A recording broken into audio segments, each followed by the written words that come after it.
श्री गणेशाय नमः, श्री सरस्वते नमः, श्री गुरुभ्यो नमः, श्री मातृपितृभ्यो नमः, श्री कुलदेवताभ्यो नमः. ओम श्री परमात्मने नमः. तर आपण दासबोधाचे 8 दशक अभ्यास करायचा प्रयत्न केलो. आता 9वा दशक चालू आहे. 9वा दशक मध्ये पण 3 समास संपले आहेत आपले. आशंका निरूपण आणि निसंदेह निरूपण आणि ब्रह्मनिरूपण असे 3 समास आपण संपवलो आहे. तर निसंदेह आणि आशंका म्हणजे शंका नाही, म्हणजे जर शिष्याला शंका आलेले आहेत आणि गुरुनी ते शंका सोडवले आहेत. आणि निसंदेह म्हटलं तरी तसंच आहे. संदेह म्हणजे पण शंकाच आहे. तर तिथं पण हे केलेलं आहे. तर आता हे दोन्ही शंका झाल्यानंतर ब्रह्म काय हे पण आपल्याला समजून सांगितलेले आहे. पण आता ह्याच्या पुढे आपल्याला काय सांगतायत, जाणपण निरूपण म्हणून म्हणतायत. म्हणजे जाण म्हणजे जाणतेपणा. म्हणजे आपण कसं असतो, जाणपण म्हणून म्हणलं तर कसं, आपल्याला माहित नाही अशा गोष्टी आपल्याला कळालं म्हणलं की जाणपण, जाणीव होते त्या गोष्टीची. तर ते आता आपल्याला शिकायचं आहे. तर आज उषा देशमुख हैदराबादची दासबोध वाचेल. तर उषा सुरू कर. जय जय रघुवीर समर्थ. गणेश शारदा चैव सद्गुरु सज्जनस्तथा आराध्य दैवतं गुह्यं सर्वमे रघुनंदनः. गणेश शारदा सद्गुरु संत सज्जन कुळेश्वरू सर्व ही माझा रघुवीरू. सद्गुरु रूपे माझे आराध्य दैवत परम गुह्य गुह्यातीत. गुह्यपणाची मात न चले जेथे यो जातो मरुदं शजं क्षितितले संबोधयन् सज्जनान् ग्रंथं रचयन् सुपुण्यजनकं श्रीदासबोधाधिकं यः कीर्त्या पठनेन सर्वविदुषां स्वान्तापहारी सदा सोऽयं मुक्तिकरक्षितो विजयते श्रीरामदासो गुरु. मला वाटते अंतरित्वा वसावे तुझ्या दासबोधासी त्वा बोध व्हावे. अपत्या परिपाववी प्रेमग्रासा महाराजया सद्गुरु रामदासा. ब्रह्मानंदं परमसुखदं केवलं ज्ञानमूर्ति द्वंद्वातीतं गगनसदृशं तत्त्वमस्यादिलक्ष्यम् एकं नित्यं विमलमचलं सर्वधी साक्षिभूतं भावातीतं त्रिगुणरहितं सद्गुरुं तं नमामि. गुरुर्ब्रह्मा गुरुर्विष्णु गुरुर्देवो महेश्वरः गुरुः साक्षात् परब्रह्म तस्मै श्री गुरवे नमः. अनेन प्रियतां देवो भगवान् जानकीपति श्रीरामचन्द्र पूर्वेषाम् अस्माकं कुलदैवतं. श्रोता वक्ता श्रीराम समर्थ, श्रीराम समर्थ. जय जय रघुवीर समर्थ. शुकाचारिके पूर्ण वैराग्य जाते वसिष्ठा परिज्ञान योगेश्वराचे. कवी वाल्मिका सारिखा मान्य ऐसा. नमस्कार माझा सद्गुरु रामदासा. जय जय रघुवीर समर्थ. 25वी वाच. दशक 9वा समास 4था जाणपण निरूपण. जय जय रघुवीर समर्थ. पृथ्वीमध्ये लोक सकळ एक संपन्न एक दुर्बळ एक निर्मळ एक ओंगळ काय निमित्त श्रीराम. कित्येक राजे नांदती कित्येक दरिद्र भोगती. इति एकांची उत्तम स्थिती कित्येक अधमोद्धम श्रीराम. ऐसे काय निमित्त झाले हे मज पाहिजे निरोपिले. याचे उत्तर ऐकले पाहिजे श्रोती श्रीराम. हे सकळ गुणापासी पासी गती सगुण भाग्यश्री भोगती. अवगुणास दरिद्र प्राप्ती येदर्थी संदेह नाही श्रीराम. जो जो जेथे उपजला तो ते व्यवसायी उमजला. त्यास लोक म्हणती भला कार्य करता श्रीराम. जाणता तो कार्य करी, नेणता काहीच न करी. जाणता तो पोट भरी, नेणता भीक मागे. श्रीराम हे तो प्रगटची असे, जनी पाहता प्रत्यक्ष दिसे. विद्ये विण करंटा वसे, विद्या ते भाग्यवंत. श्रीराम आपुली विद्या न शिकसी, करी काय भीक मागसी. जेथे तेथे बुद्धी ऐसी, वडिले सांगती. श्रीराम वडील आहे करंटा, आणि सामर्थ्य होय धाकुटा. काजे विद्येने मोठा, म्हणून या. श्रीराम विद्या नाही, बुद्धी नाही, विवेक नाही, साक्षेप नाही, कुशळता नाही, व्याप नाही, म्हणून प्राणी करंटा. श्रीराम इतुकेही जेथे वसे, तेथे वैभवास उणे नसे. वैभव सांडिता अपैसे, पाठी लागे. श्रीराम वडील समर्थ धाकुटा भिकारी, ऐका याची कैसी परी. वडिला ऐसा व्याप न करी, म्हणून या. श्रीराम जैसी विद्या तैसी हाव, जैसा व्याप तैसे वैभव. तोला सारिखा हाव भाव, लोक करीती. श्रीराम विद्या नसे, वैभव नसे, तेथे निर्मळ कैसा असे. करंटपणे ओखटा दिसे, वोंगण आणि विकारी. श्रीराम पशु पक्षी गुणवंत, त्यास कृपा करी समर्थ. गुण नसता जिने व्यर्थ, प्राणी मात्रांचे. श्रीराम गुण नाही, गौरव नाही, सामर्थ्य नाही, महत्व नाही, कुशळता नाही, तर्क नाही, प्राणी मात्रासी. श्रीराम या कारणे उत्तम गुण, तेची भाग्याचे लक्षण. लक्षणे विण अवलक्षण, सहजची झाले. श्रीराम जनामध्ये जो जाणता, त्यासा हे मान्यता. कोणी एक विद्या असता, महत्व पावे. श्रीराम प्रपंच अथवा परमार्थ, जाणता तोची समर्थ. नेणता जाणीजे व्यर्थ, निकारण. श्रीराम नेणता विंचू सरपडसे, नेणता जीवघात असे. नेणता कार्य नासे, कोणी एक. श्रीराम 25 पर्यंत. 25. नेणता प्राणी सिंतरे, नेनपणे नरे भरे.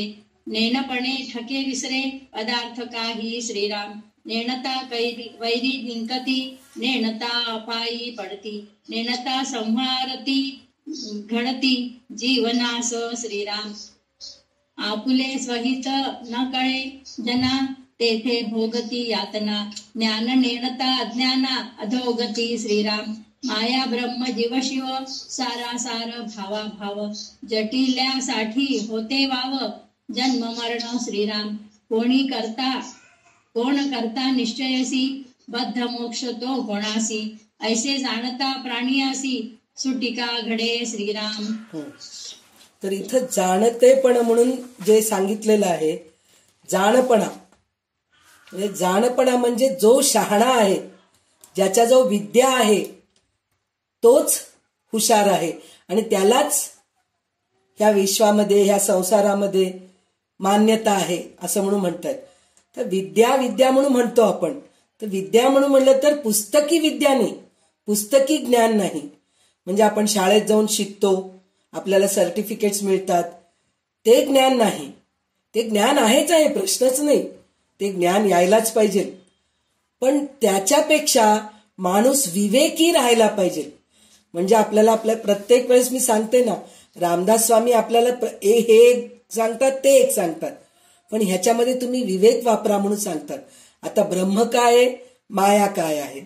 ब्रह्म दिसतो सगळ्यामध्ये, सगळं व्यापून आहे हे सांगितलेत.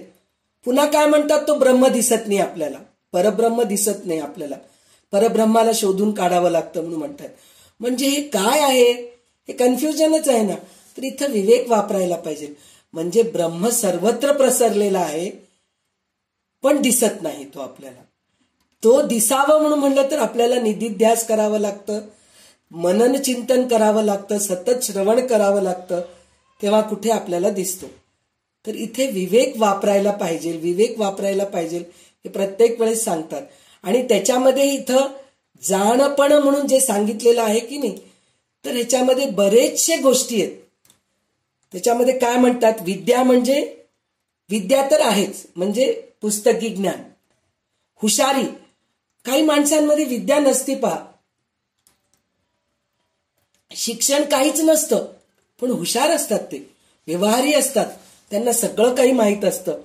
आणि काही लोक विवेकी असतात, म्हणजे त्यांना विद्या वगैरे काही नसलं तरी विवेक वापरतात, कुठं कसं बोलायचं, कुठं कसं वागायचं हे त्यांना कळतं. त्याच्यानंतर कौशल्य असतं त्यांच्यामध्ये. कौशल्य असतं म्हणून म्हणलं तर हुशार म्हणजे काय, कुशलतेने, म्हणजे समोरच्या माणसाचं मन जिंकून घेतात ते, असे असतात. तर त्यामुळे काय होतं, तो महान बनतो. आणि ज्याच्याजवळ हे सगळे गुण नसतात की नाही, तर त्याला करंटा म्हटले रामदास स्वामी. आणि आपण सुद्धा पहा, आपल्या लहानपणी म्हणा किंवा आपल्या मुलांना आपण हेच म्हणतो, काय रे तू जर शिकला नाहीस तर भीक मागावं लागतं तुला म्हणून म्हणतो आपण. म्हणजे शिकला नाहीस म्हणजे लहानपणी आपण शिक्षण शिकवावंच लागतं, शाळेत पाठवावंच लागतं, शालेय विद्या यायलाच पाहिजे. शालेय विद्या झाल्यानंतर कॉलेजमध्ये जायला पाहिजे, कॉलेजमध्ये जाऊन आल्यानंतर पुढचं तो जाणता होतो, तो त्याच्यामध्ये जाणीव उत्पन्न होते आणि त्याच्यामध्ये काय विद्या हुशारी आहे त्याच्यामध्ये तो पुढे जातो. आणि काही वेळेस कसं होतं, ह्याच्यामध्ये काय सांगितलं त्यांनी, ज्याच्याजवळ विद्या आहे, ज्याच्याजवळ हुशारी आहे तोच श्रीमंत आहे, ज्याच्याजवळ विद्या आणि हुशारी नाही तो गरीब आहे म्हणून सांगितलेलं आहे. गरीब आहे ह्याचा अर्थ काय आहे, श्रीमंत आहे ह्याचा अर्थ काय आहे. जर वडिलोपार्जित आपल्याजवळ प्रॉपर्टी आहे, खूप प्रॉपर्टी आहे आपल्याजवळ, काही कमी नाही, आपल्याला कमवायची गरज नाही, काही गरज नाहीये, पण नुसतं बसून खाल्लोत आपण तर ते संपून जाऊन आपण गरीबच होणार ना. जरी वडिलोपार्जित जरी पैसा असेल तरी त्या पैशाला द्विगुणित करायला प्रयत्न करतात माणसं, हुशार माणसं, आणि ते सांभाळून ठेवतात. द्विगुणित नाही जरी केलं तरी असलेला पैसा आपण कसं सांभाळून ठेवायला पाहिजे हे त्यांच्यामध्ये हुशारी असते. तर ती हुशारी जर नाहीये तर माणूस गरीबच बनतो. आणि प्रत्यक्षामध्ये सुद्धा आपल्याजवळ काहीच नसतं, समजा आपण मिडल क्लासचे आहेत किंवा लोअर मिडल क्लासचे आहेत, तर आपल्याजवळ पैसे नाही आहेत, आपल्याजवळ हुशारी पण नाहीये, तर आपण गरीबच बनतो. म्हणजे आपल्याला काहीच, आणि लोक आपल्याला काही किंमत देत नाहीत. हुशारी तुमच्यामध्ये बोलण्याची हुशारी पाहिजे किंवा कष्ट करायची तयारी पाहिजे, श्रम करायची तयारी पाहिजे, तर तुम्हाला लोक विचारतात. तुम्ही म्हण काय हो मला माझ्याशी कोणी बोलतच नाही, पहा तिच्याशी खूप बोलतात हो, सगळे तिला वर वर करतात, तिलाच सगळे बोलतात, तिचंच सगळं ऐकतात. बहिणी बहिणींमध्ये पण हे असे असतात, बहिणी बहिणींमध्ये, भावाभावांमध्ये असं असतं, काय हो माझ्या मोठ्या भावाला सगळे विचारतात, मला कोणी विचारत नाही. अरे त्याला विचारतात त्याचं कारण काय, त्याच्यामध्ये हुशारी आहे, तो सगळ्यांना लावून घेतो, कोणाला तरी मदत करायला जातो, पटकन बोलावलं की जातो. तुमच्यामध्ये ती तयारी नाहीये, आळसपणा आहे तुमच्यामध्ये, म्हणून तुम्ही जाऊ शकत नाहीत. तर काही ठिकाणी भाऊ, मोठा भाऊ, मोठी बहीण हुशार असते, काही ठिकाणी लहाना भाऊ, लहान बहीण हुशार असते. असं काही ठिकाणी नवरा बायकोमध्ये पण पहा, आपल्याला प्रत्येक वेळेस पुरुष प्रधान समाज असल्यामुळे आपण प्रत्येक वेळेस नवरा हुशार असलं तर झालं असं म्हणून म्हणतो आपण.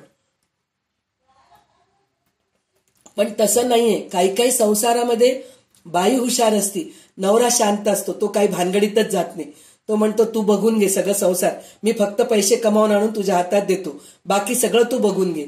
तर बायको हुशार राहून ती हुशारीने मुलांना सांभाळते, छान मुलांना शिक्षण शिकवते, चांगल्या शाळेत घालते, सगळं काही करते. आणि असं काही नसतं की नवरा भरपूर कमवून आणून दिला, असं काही नसतं.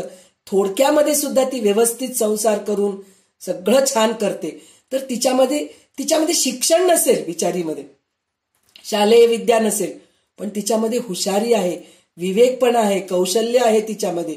संसार कसं करावं तिला माहित आहे, थोड्या पैशामध्ये कसं संसार करावं हे तिला माहीत असतं. तर त्याप्रमाणे ती हुशारीने संसार पार पडते. तर इथं त्यांनी तेच सांगितलेलं आहे की जर अंगी काहीही गुण नसतील तर तो माणूस अगदी वाया जातो म्हणून म्हणतायत. म्हणजे हुशारी राहायलाच पाहिजे असं म्हणून म्हणतायत. आणि त्याच्यानंतर ते काय म्हणतायत तर अपाय सुद्धा होतो माहितीये का, अज्ञानपणाने, अजाणतेपणामुळे अपाय सुद्धा होतो. अपाय होतो म्हणून म्हणलं तर काय, जर समोर विंचू चाललंय, साप चाललंय, तर आपण त्याला जाऊन पकडलो, आपण हुशार माणसं 2 पावलं पुढे निघून जातात, आणि ज्याला अज्ञानी असतो, ज्याला कळत नाही, तो जाऊन त्याला शिवला तर तो दंश करणारच ना, तो चावणारच आपल्याला. साप चावेल किंवा विंचू दंश करेल, अशा गोष्टी होतात. आणि त्याच्यामध्ये अजून एक गोष्ट काय होतं, अज्ञानपणाने म्हणून म्हणलं तर अज्ञानामध्ये काय होतं, संशय निर्माण होत असतात. संशय निर्माण होत असतात म्हणजे काय होतं, नवरा बायकोच आहेत, बहिणी बहिणीचे आहेत, भाऊ भाऊच आहेत, एका घरात राहतात, पण त्यांच्याबद्दल थोडं जरी संशय आलं तर मग झालं, मग त्याच्याशी वैर निर्माण होतं. आजकाल तर ह्याच गोष्टी होत आहेत. नवीन नवीन लग्न झालेले नवरा बायको जे असतात, नवदंपत असतात, 2-3 महिन्यामध्येच निघून येतात. मुलगी माहेरी निघून येते, नाहीतर मुलगा निघून जातो, असं काहीतरी गोंधळ होऊन जातं आणि त्यांचं घटस्फोट होऊन जातं. म्हणजे तिथं काय अज्ञानपणा आहे, जाणीवपणा नाहीये. जर संशय आला आपल्याला, एकमेकाशी बसून नीट बोलायला पाहिजे. काय झालं, तुझं काय त्रास आहे, तुझ्यामुळे काय त्रास होतोय, किंवा माझं काहीतरी प्रॉब्लेम आहे का तुला, हे असं आपण बोलून प्रॉब्लेम सॉल्व्ह करू शकतो. पण तिथं करत नाही. अजाणतेपणामुळे तिथं एकदम तुटून जातं, असं होतं. संशय निर्माण होतं आणि संसार तुटून जातात, असंही होतं. आणि काही वेळेस अजाणतेपणामुळे मारामारी पण होते. इतकं मारामारी होतं की एकमेकांचा जीव घ्यायचं तिथपर्यंत पोचतात माणसं. तर त्याच्यासाठी म्हणून ज्ञान राहायला पाहिजे, ज्ञानानेच सगळं करायला पाहिजे, विवेकाने राहायला पाहिजे, विवेक वापरायला पाहिजे.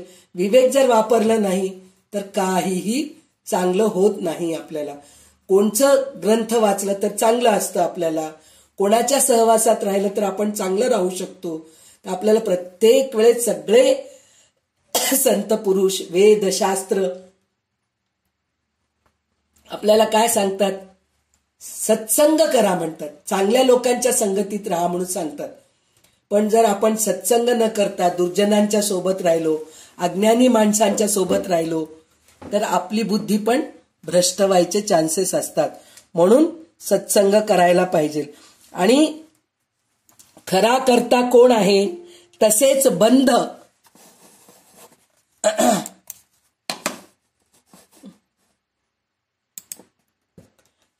बंध आणि मोक्ष कोणास घडतो याचे निश्चित ज्ञान झाले की माणसाची सुटका होते आणि मुक्त होतो म्हणून म्हणतात. बंध आणि मोक्ष म्हणजे आपण जर बांधले गेलो, आता इथं पुन्हा आपल्याला परमार्थातच घेऊन जात आहेत रामदास स्वामी.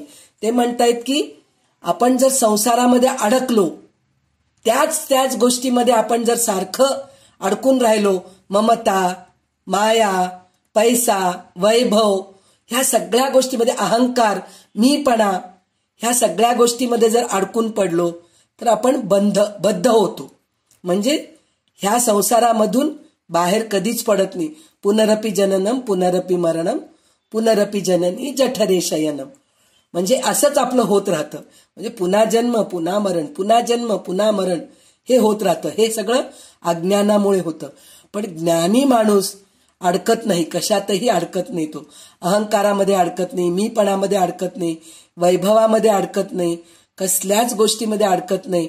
त्याला मुक्ती मिळून जाते आणि तो मोक्षप्राप्तीचा होऊन जातो.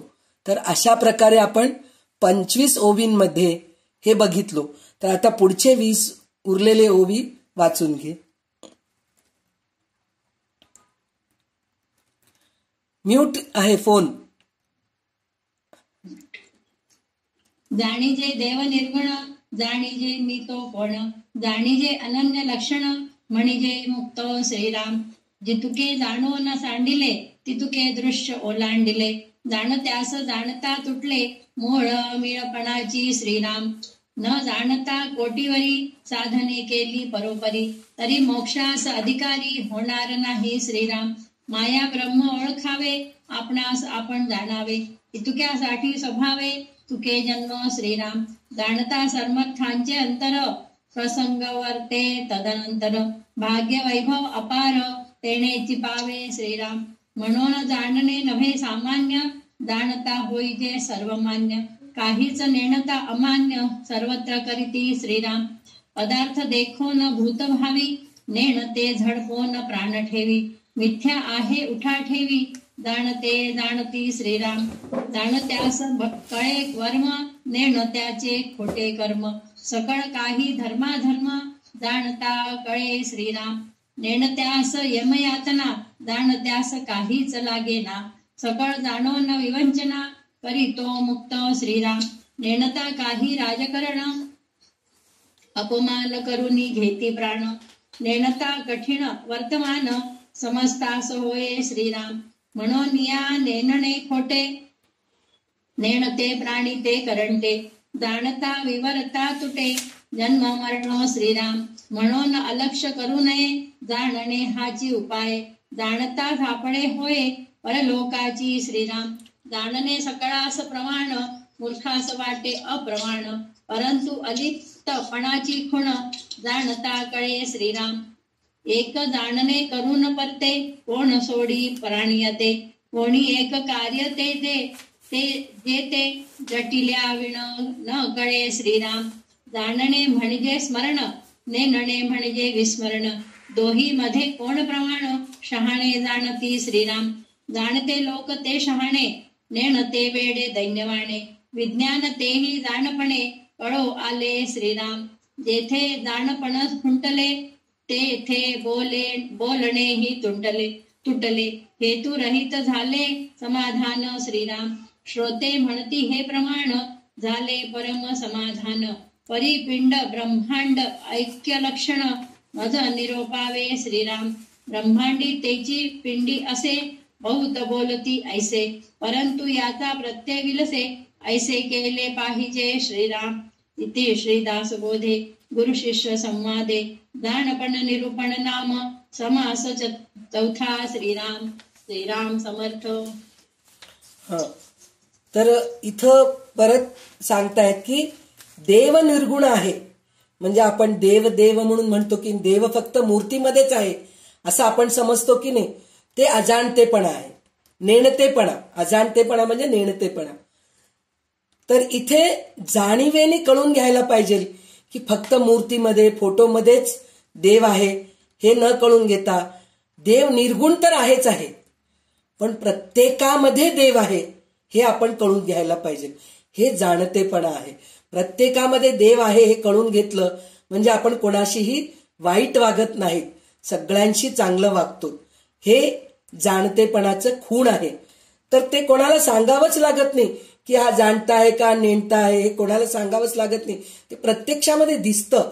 तो माणसाच्या वागणुकीवरूनच कळतं की तो कसा आहे म्हणून कळतं. तर तिथं प्रथम भगवंताच्या खऱ्या स्वरूपाचे ज्ञान करून घ्यावे. म्हणजे भगवंताचं खऱ्या स्वरूप काय आहे? भगवंत सगळ्या ठिकाणी पसरलेला आहे हे आपण कळून घ्यायला पाहिजे. त्यानंतर कसं वर्तन करायला पाहिजे व्यवहारामध्ये, तसं वर्तन करायला पाहिजे. म्हणजे काय? सगळ्यामध्ये भगवंत आहे हे जर आपण कळून घेतलो तर आपण व्यवस्थित वागतो. म्हणजे त्याप्रमाणे व्यवहार करायला पाहिजे. म्हणजे सगळ्यांशी चांगलं वागायला पाहिजे. तर ह्याच्यामध्ये अजून एक गोष्ट पण सांगितलेलं आहे. सर्वात पहिलेच सांगितलेत रामदास स्वामी की पृथ्वीवर असंख्य माणसे आहेत. त्यापैकी काही श्रीमंत आहेत, काही गरीब आहेत, काही स्वच्छ आहेत, काही घाणेरडी आहेत. आणि असं म्हणतायत की ते फक्त माणसामध्येच जीव आहे असं समजू नका तुम्ही म्हणून म्हणतायत. तर प्रत्येक दृश्यसृष्टीवर मध्ये जीव आहे असं तुम्ही राहा. म्हणजे काय? मला माझ्या नवीन लग्न झालं तेव्हाच माझे सासरे बोललेले मला आठवण येतं. असं भांडे आपण उचलून नेतो ना पालथं घालायसाठी म्हणून, भांडे धुतल्यानंतर तर एखादं ग्लास खाली पडलं, एखादं चमचा जरी खाली पडलं तर ते म्हणायचे अगं त्या भांड्यांमध्ये पण जीव असतो. जर ते खाली पडलं, त्या भांड्यांना मार लागतं, जमिनीला मार लागतं, तर हळू नेत जा, व्यवस्थित नेत जा. म्हणजे ही वृत्ती कशी? प्रत्येकामध्ये जीव आहे तर त्याला त्रास होतो, ह्या गोष्टीचा आपण विचार करून वागायला पाहिजे. तो ज्ञानी माणूसच करू शकतो, जाणतेपणानेच करू शकतो तो, नाहीतर करू शकत नाही असं म्हणून म्हणलंय. तर अजून एक काय गोष्ट उदाहरण दिलंय त्यांनी.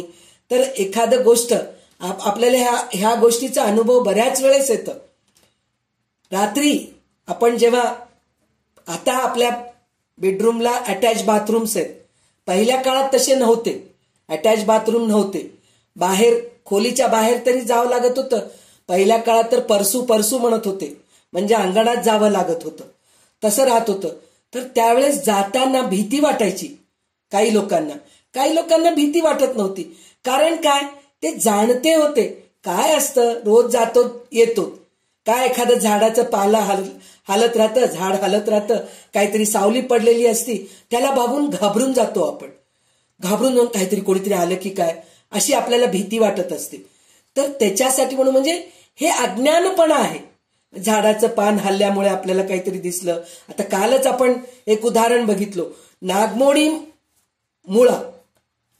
मूळ म्हणजे काय, सापासारखं जर झाडाचं मूळ असलं आणि ते खाली पडलेलं असतं तर आपल्याला काय वाटतं की ते साप आहे म्हणून वाटतं.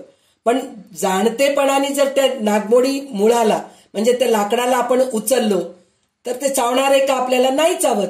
म्हणजे अज्ञानी माणूस त्याला साप म्हणून घाबरतो आणि ज्ञानी माणूस हे लाकूड आहे म्हणून बाजूला सरकून पुढे निघून जातो.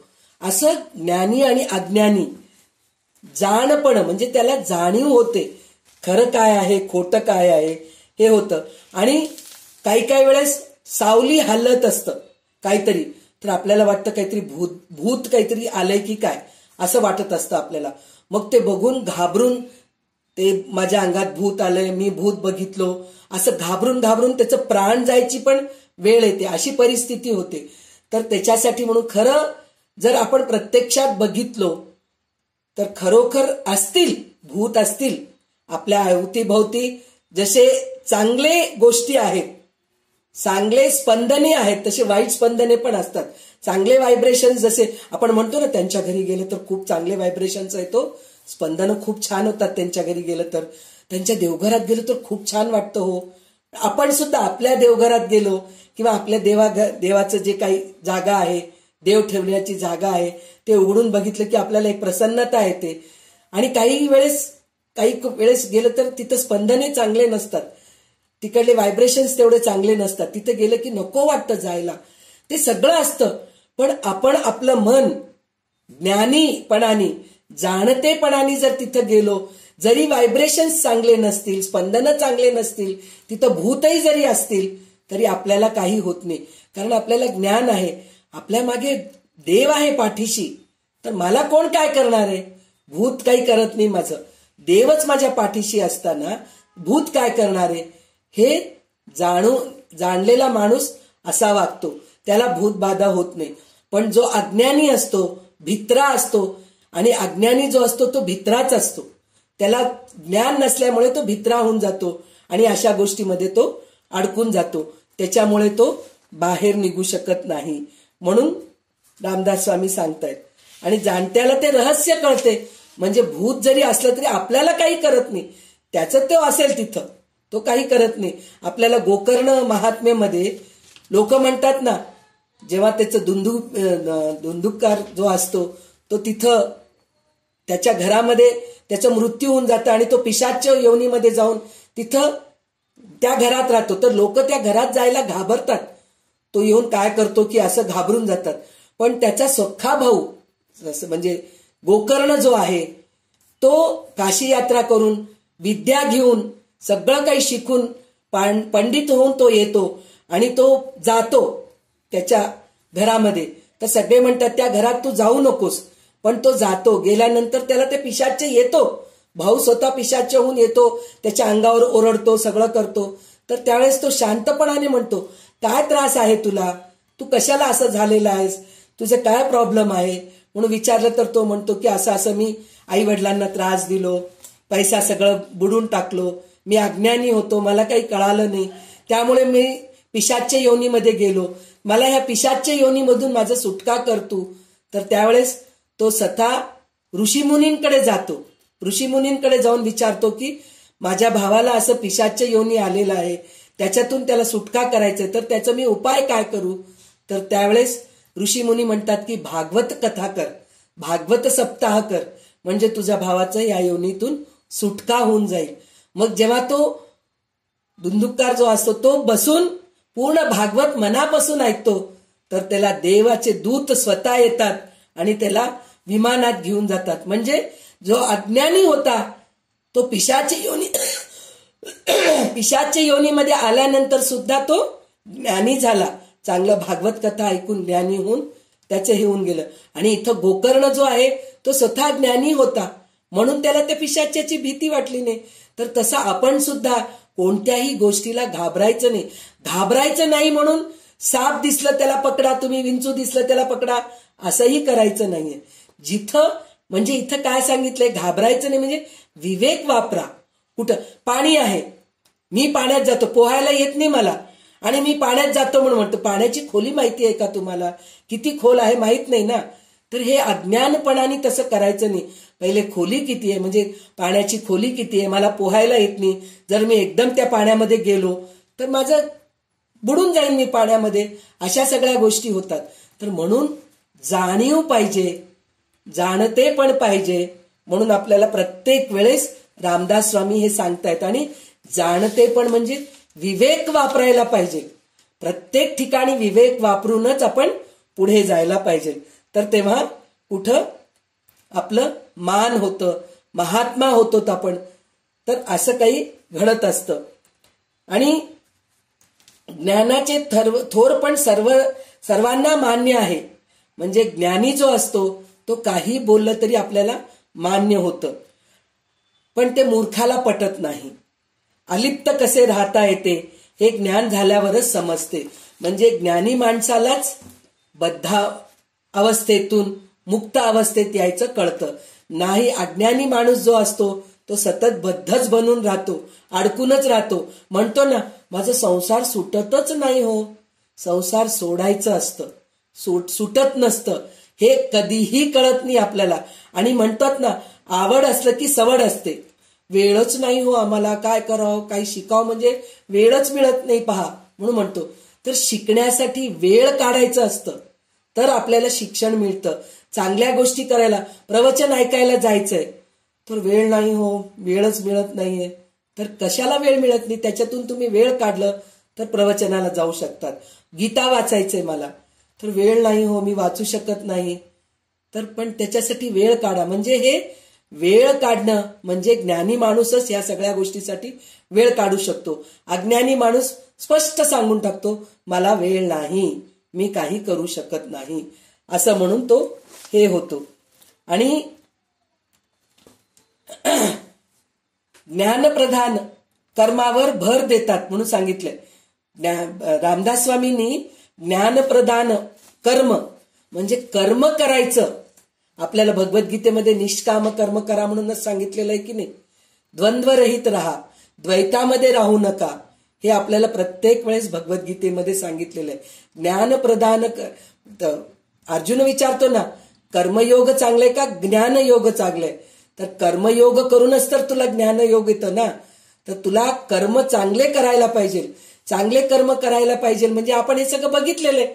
नियमित कर्म, नित्य कर्म, आवश्यक कर्म, कर्तव्य कर्म, हे सगळं आपण पाहिलेलं आहे. याच्या अगोदर बरेच वेळा बघितलेले आहेत.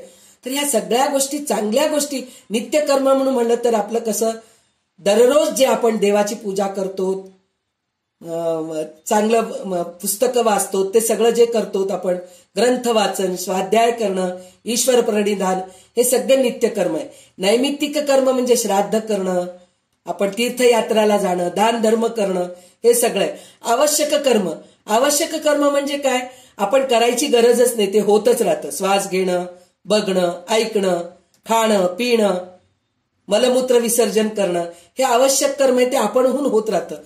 कर्तव्य कर्म जे आहे ते मात्र आपल्याला करायलाच पाहिजे. कर्तव्य कर्म म्हणजे काय, आपण ज्याच्यासाठी आपण जन्माला आलेले आहोत ते आपण करायलाच पाहिजे म्हणून सांगितलेलं आहे. आणि त्याच्यानंतर त्यांनी काय सांगितले, विहित कर्म म्हणजे विशेष कर्म. विशेष कर्म काय आहे, त्याच्यामध्ये आपण काय करायचं, ह्या बद्धामधून मुक्त कसं व्हायचं त्याच्यासाठी म्हणून विहित कर्म, विशेष कर्म करायचं असतं. विशेष कर्म म्हणजे चांगले चांगले ग्रंथ, सत्संग करणं, सगळ्यांबरोबर चांगल्या लोकांबरोबर राहणं, चांगले प्रवचन ऐकणं, हे सगळं आपण करायला पाहिजे. आणि निषिद्ध कर्म, निषिद्ध कर्म म्हणजे काम्याची आशा, म्हणजे आशा करतो आपण, फलाची आशा करून जे कर्म करतो, चोरी करतो, व्यभिचारी करणं, हे जे सगळं करणं आहे ते निषेध कर्म, ते मात्र आपण करायला नको. तर त्याच्यासाठी म्हणून ज्ञान कर्म करा म्हणून आपल्याला रामदास स्वामी सांगत आहेत. भक्ती असो की कर्म असो, प्रत्येकास ज्ञानाची पार्श्वभूमी आवश्यक असते असा त्यांचा अभिप्राय आहे. म्हणून सांगितलेलं आहे, मी आत्माच आहे हे स्मरण अखंड ठेवावं आणि मी देह आहे हे मात्र आपण हळूहळू विसरायला पाहिजे. मी देह आहे म्हणून म्हणलं तर मी देह आहेच आहे, तुम्ही नाही म्हणलं तरी देहच आहे. कारण हे एवढं मोठं शरीर दिसतंय आपल्याला, देह नाही म्हणून कसं म्हणू शकतो? पण त्या देहामध्ये अडकायचं नाहीये. त्या देहामध्ये अडकायचं नाही म्हणजे काय? कितीतरी प्रकार, हे आपण प्रत्येक समासामध्ये, म्हणजे आतापर्यंत आपण 8 दशक बघितलो, म्हणजे 80 समास, 80 समासामध्ये भगवद्गीतेमध्ये प्रत्येकामध्ये आपण हेच बघितलेलं आहे. देह म्हणून म्हणलं की देहाबरोबर किती अटॅचमेंट आहेत, किती चिकटलेलं आहे देहाला आपण. म्हणजे देहाला आपण चांगलं दिसावं म्हणून मेकअप करतो, आपल्याला चांगलं दिसावं म्हणून चांगले कपड्यासाठी म्हणून धडपड करतो आपण, आपल्याला जिभेला चांगलं खायला पाहिजे म्हणून त्याच्यासाठी धडपड करतो, चांगलं ऐकायला पाहिजे म्हणून त्याच्यासाठी धडपड करतो, स्पर्श, आपल्याला चांगलं स्पर्श पाहिजे म्हणून मुलं बाळांना जन्म देतो आपण. ह्या सगळ्या गोष्टी आपण शरीरासाठीच करत असतो. तर शरीरापेक्षाही आत्मा श्रेष्ठ आहे हे जाणून जर आपण वागलो आणि आत्माच सगळं काही आहे, शरीरामध्ये न अडकता आपण पुढे पुढे जर गेलो तर आपल्याला त्याच्यात खूप आनंद मिळतो आणि बद्धातून आपण मुक्त होतो. म्हणून मी देह आहे हे विसरायला पाहिजे, मी आत्मा आहे हे लक्षात ठेवायला पाहिजे.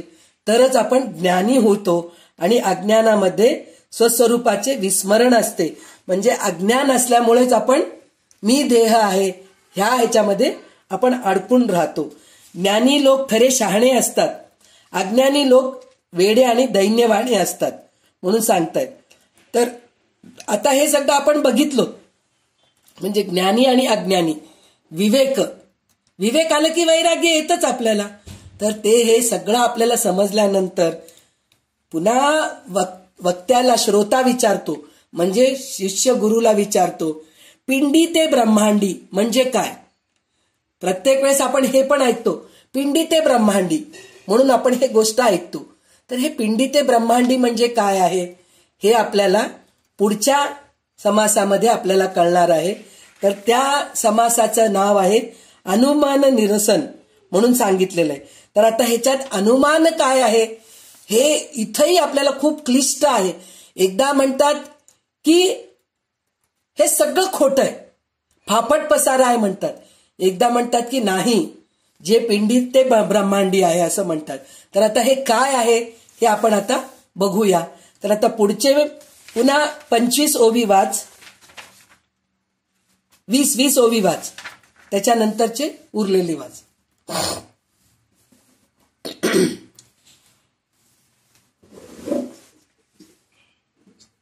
जय जय रघुवीर समर्थ श्रीराम. दशक 9वा, समास 5वा, अनुमान निरसन.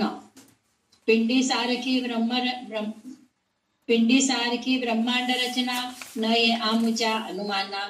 प्रचिती पाहता नाना, मते भांबावती श्रीराम. जे पिंडी तेची ब्रह्मांडी, ऐसी बोलावयाची प्रौढी. हे वचन घडी ने घडी, तत्वज्ञ बोलती श्रीराम. पिंड ब्रह्मांड एकरहाटी, ऐसी लोकांची लोकघाटी. परिप्रत्ययाचे परिपाटी, तगो न सके श्रीराम. स्थूल सूक्ष्म कारण, महाकारण, हे चारी पिंडीचे देहदान. विराट हिरण्य अव्याकृत, मूळ प्रकृती हे खुण ब्रह्मांडाची श्रीराम. हे शास्त्र घाटी जाणावी, परी प्रचिती कैसी आणावी. प्रचित पाहता गथा गोवी होत आहे श्रीराम. पिंडी आहे अंतःकरण, तरी ब्रह्मांडी विष्णू जाण, पिंडी बोली जेत मन तरी ब्रह्मांडी चंद्रमा श्रीराम, पिंडी बुद्धी ऐसे बोलीजे तरी ब्रह्मांडी ब्रह्म ऐसे जाणीजे, पिंडी चित्त ब्रह्मांडी ओळखीजे नारायणो श्रीराम, पिंडी बोलीजे अहंकार ब्रह्मांडी रुद्र हा निर्धार, ऐसा बोलिला विचार शास्त्रांतरी श्रीराम, तरी कोण विष्णूंचे अंतःकरण चंद्राचे कैसे मन, ब्रह्मयाचे बुद्धिलक्षण मज निरोपावे श्रीराम, नारायणाचे कैसे चित्त रुद्र अहंकाराचा हेत, हा विचार पाहोन नेमस्त मज निरोपावा श्रीराम, प्रचिती निश्चया पुढे अनुमान जैसे सिंहा पुढे आले स्वान, खऱ्या पुढे खोटे प्रमाण होईल कैसे श्रीराम, परियास पारखी पाहिजे पारखीने निश्चय लाहिजे, परीक्षा नसता राहिजे अनुमान संशयी श्रीराम, विष्णू चंद्र आणि ब्रह्मा नारायण आणि रुद्रनामा, या पंचांची अंतःकरण पंचके आम्हा स्वामी निरोपावी श्रीराम, येथे प्रचित हे प्रमाण न लगे शास्त्राचा अनुमान, अथवा शास्त्री तरी पाहोन प्रत्ययो जाणावा श्रीराम, प्रचितीविण जे बोलणे ते अवघेची कंटाळवाणे, तोंड पसरून जैसे सुने रडोन गेले श्रीराम, तेथे काय हो ऐकावे आणि काय शोधून पहावे, तेथे प्रत्ययाच्या नावे शून्याकार श्रीराम, अवघे आंधळेची मिळाले तेथे डोळसाचे काय चाले, अनुभवाचे नेत्र गेले तेथे अंधकार श्रीराम, नाही दुग्ध नाही पाणी केली विष्ठेची सारणी, तेथे निवडायाचे धनी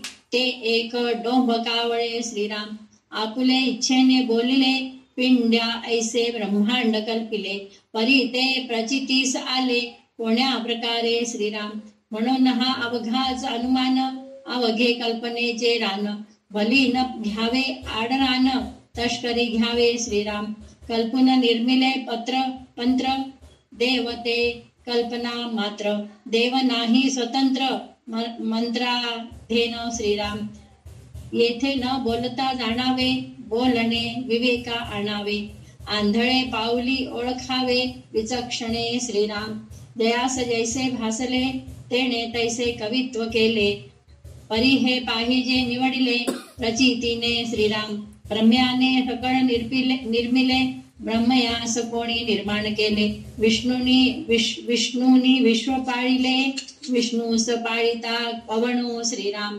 रुद्र विश्व संहार करता परी कोण रुद्रास संहारिता, कोण काळाचा नियंता कळला पाहिजे श्रीराम. तर आता इथं तेच सांगतायत की पिंडी ते ब्रह्मांडी, ब्रह्मांडाची रचना पिंडासारखी आहे, हे काही मनाला पटत नाही म्हणून म्हणतायत. प्रत्यक्ष अनुभव पाहायला जावे तर अनेक मतांचा गोंधळ आढळतो. म्हणजे आपण कित्येक ग्रंथ बघतो, कित्येक ग्रंथ बघितल्यानंतर प्रत्येकाचे वेगवेगळे अनुभव आहेत, प्रत्येकाच्या अनुभवाप्रमाणे प्रत्येक जण लिहिलेलं असतं. तर आता माझ्या अनुभवाप्रमाणे मी म्हणते भूत नाही, मला भूत दिसत नाही हो, काय कुठलं भूत आलंय काय आलंय. पण ज्याला प्रत्यक्ष भूत दिसलेला आहे तो घाबरलेलाच असतो ना, तो घाबरणारच ना. पण त्याची अविद्या दूर करून घेऊन तो त्याच्यातून बाहेर निघायला पाहिजे. आणि मी पण भूत नाही म्हणून जर काही ठिकाणी भूतबाधा असलेल्या ठिकाणी जर मी गेले ते मला पछाडणारच ना. तर ह्या दोन्ही गोष्टीचा आपल्याला विचार करा. तर माझ्या अनुभवाप्रमाणे मी तुम्हाला सांगणार, पण रामदास स्वामी प्रत्येक वेळेस काय सांगतात, त्यांचे अनुभव त्यांच्याजवळ राहू द्या, तुमचा अनुभव तुम्ही घ्या, तुमच्या अनुभवाने तुम्ही कळून घ्या, काय आहे ते कळून घ्या. तर त्याच्यामध्ये पुन्हा ते सांगतायत की पिंडाचे 4 देह आहेत. कोणचे 4 देह आहेत?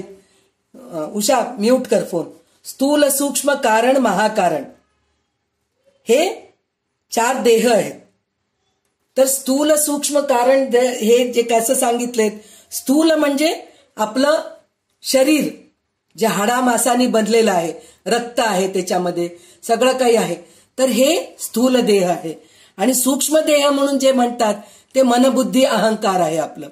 आणि कारण म्हणजे आपण कशासाठी जन्मलो, काय करायचंय आपल्याला, हे जे कळून घ्यायचं असतं ते कारण देहानेच आपल्याला कळतं.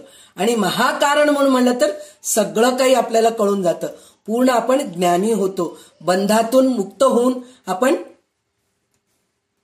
मोक्षाकडे जायच्या प्रयत्नात असतो आणि समाधी लागते आपल्याला. आणि दुसरं गोष्ट काय, सिद्ध होतो आपण. सिद्ध होतो म्हणजे काय, आपल्याला सगळ्या गोष्टी कळू लागतात. अज्ञानपणा आपल्यामध्ये निघून जातो आणि आपण विवेकाने वागतो. असं आपले 4 देह आहेत म्हणून सांगितलेले. म्हणजे देह म्हणजे काय, पिंड आणि ब्रह्मांड. ब्रह्मांड म्हणलं तर काय, विराट, हिरण्य, अव्याकृत, मूळ प्रकृती. म्हणजे विराट म्हणजे समोर दिसायचं सगळं विराटच आहे. आणि हिरण्य म्हणून म्हणलं तर जे सुरुवात झाली आहे, म्हणजे भगवंतानी जे सुरुवात केलेलं आहे ते हिरण्य आहे. आणि अव्याकृत म्हणजे हे निर्माण इतकं केलेलं आहे की त्याला हेच नाहीये, म्हणजे काय त्याला अंत नाहीये असा तो आहे. आणि मूल प्रकृती म्हणजे प्रत्यक्ष ब्रह्म, परब्रह्म जे आहे ते मूळ प्रकृती आहे असं आपल्याला सांगितलेलं आहे. म्हणजे हे एकाला एक कसं जुडून आहे बघा. म्हणजे हे दृश्यसृष्टी जे आपल्याला दिसत आहे पूर्ण, तर हे विराट आहे. म्हणजे आपलं हे दृश्यसृष्टी आहे. आपलं शरीर हाडामासानी बनलेलं जे शरीर आहे ते दृश्यसृष्टीच आहे. म्हणजे पिंडी ते ब्रह्मांडी. आणि त्याच्यानंतर काय सांगितलेलं आहे, सूक्ष्म म्हणून सांगितलेलं आहे. सूक्ष्म म्हणून सांगितलेलं आहे म्हणून म्हणलं तर विराट. त्याच्यानंतर काय, हिरण्य म्हणून सांगितलेलं आहे.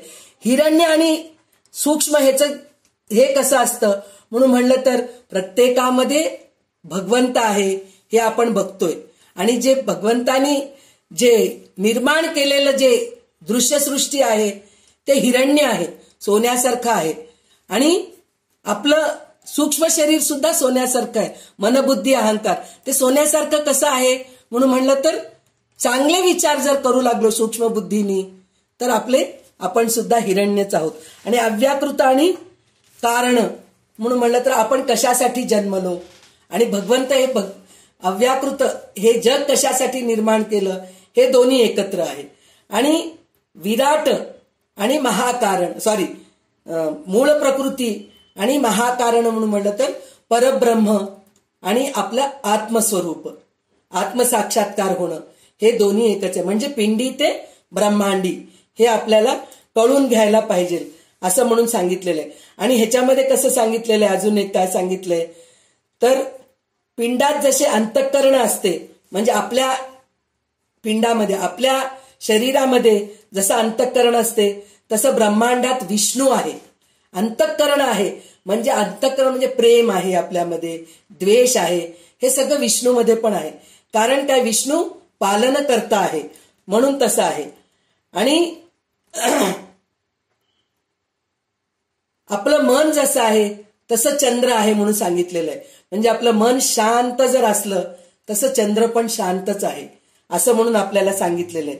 आणि पिंडात जशी बुद्धी तसं ब्रह्मांडात ब्रह्मदेव. म्हणजे आपल्या पिंडामध्ये बुद्धी म्हणजे काय, इच्छाशक्ती, ज्ञानशक्ती, क्रियाशक्ती स्वरूपिणी. आपण जे ललिता सहस्रनामामध्ये बघितलो की नाही, आपल्याला इच्छा निर्माण होते, मग नंतर इच्छाशक्ती, ज्ञानशक्ती, क्रियाशक्ती स्वरूपिणी. पहिले इच्छा निर्माण होते, मग आपल्याला ते ज्ञान होते, मग आपण क्रिया करतो. तसं ब्रह्मदेवाला सुद्धा इच्छा निर्माण झाली, मग त्यांनी ज्ञानाने हे विश्व निर्माण केलेलं आहे. तर असं ह्या दोघांचं मिलन आहे. आणि पिंडात जसे चित्त तसं ब्रह्मांडात नारायण.